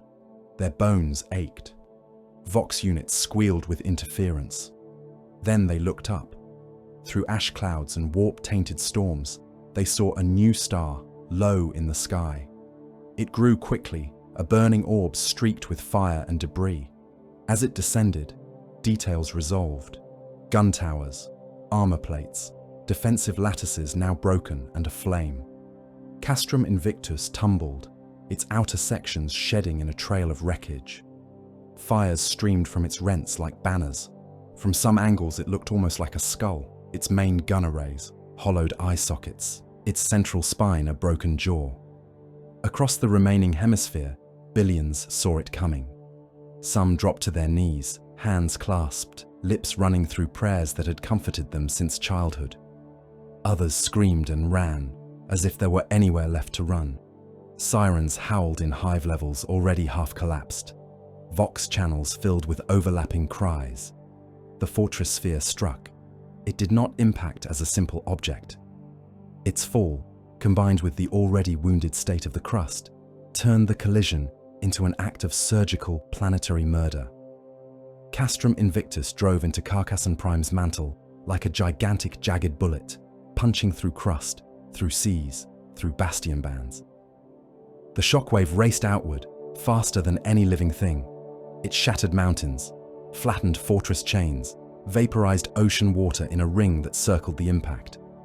Entire hive citadels near the strike point were erased, turned from complex architectures into clouds of dust and ionized matter. The crust cracked. Fault lines that the Corpsemakers had carved and poisoned tore wide, connecting into a planetary network of wounds. Segments of the surface heaved and tore loose, sliding over each other. Lava and boiling slag roared up from the rifts, forming temporary walls of fire and stone that collapsed back under their own weight. Carcassonne Prime screamed. In that moment of global agony, the sky burned. The exterminatus ordnance that Orsino had begged for finally came. From a distant vector, hidden in the warp shadow of a gas giant, a single cruiser bearing no heraldry broke its long silence. Its tubes spat a handful of torpedoes, each one a slender spear of adamantium and sanctified death. Cyclonic warheads descended, slipping through the churning atmosphere like knives through cloth. They were not meant to explode on contact like common munitions. They were designed to burrow, to sink into the wounded flesh of a world and detonate where they would do the most harm. Their paths intersected with the spreading fractures caused by Castrum Invictus's impact. When the cyclonics went off, they tore the last strength from Carcassonne's bones. The detonations did not blossom outward so much as rip inward, unraveling the bonds that held the planet together. Seas flashed to steam. Mantle rock vaporized. The core, already disturbed by the Corpsemakers' long labor, surged and spilled.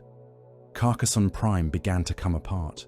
Chunks of crust the size of continents tore free, thrown into wild trajectories. Some slammed back into the disintegrating mass, cratering what remained. Others shot out into the void, tumbling rocks sheathed in frozen corpses and half-molten ferrocrete. From the bridge of a plague-shrouded cruiser clawing its way toward the warp's embrace, Vortigus watched. Grave Meridian, battered but unbroken, had weathered the combined convulsions through a combination of robust corruption and the perverse favor of its demonic engines. It turned its scarred prow away from the worst of the debris, void shields flaring and collapsing in ragged cycles as shards of Carcassonne's death storm rained around it. On its hololith, the image of the planet swelled, then broke. The view showed first a world sagging, then a world bleeding light and matter from 100 rents, then a chaotic cloud of incandescent ruin. The eye of Nurgle in the sky above flickered and went out as the atmosphere that had held it was stripped away. Vortigus stood in the midst of his surviving war council, armor cracked and weeping, bells still chiming. He could feel shattered bone grinding in his legs with every step. His helm was gone, torn away in the stabilizer blast, revealing a face that was half skull, half swollen, tumorous flesh. Worms writhed in his empty eye socket, retreating deeper as the light from the hololith flared. Around him, Corpsemakers leaned on their weapons, armor dented, some missing, limbs that still crawled on their own along the deck. They watched in silence as the world they had unbuilt finished dying. "The Corpse Emperor builds," Vortigus said softly, voice a ruined croak that still carried to every helm in the shrine. "We unbuild. Remember this ruin, brothers. It is our finest stone yet." Grave Meridian's warp drives howled. Reality peeled back one last time, admitting the bloated ship into the madness beyond. The plague cruiser vanished into the immaterium, leaving behind only echoes and a spreading cloud of dead rock where a fortress world had once stood. In years to come, in data vaults far from the eye of terror, scribes of the administratum would open sealed files and read dry words about Carcassonne Prime. The world would be listed as lost to unrecoverable contamination and tectonic failure, its status downgraded from Fortress World to Dead World, then to exterminated. Casualty estimates would list losses in tens of billions, with margins of error so wide they might as well read countless. Scattered among the reports, in fragments of testimony and after-action logs, a name would appear. The Death Guard Vectorium known as the Corpsemakers, credited with rendering a bastion world into unusable ruin, with tearing down bastions that had stood for centuries and poisoning the very stone they were built upon. In those same years, in the gardens of Grandfather Nurgle's manse in the warp, diseased trees would sway in a wind that smelled of ash and boiled marrow. Among the bubbling mires and fields of chuckling, rotted flowers, a new tale would be told in burbling, delighted praise. It would speak of a world that had thought itself eternal stone, taught at last that all stones remember they were once soft, and that in the end, under patient hands, they fall.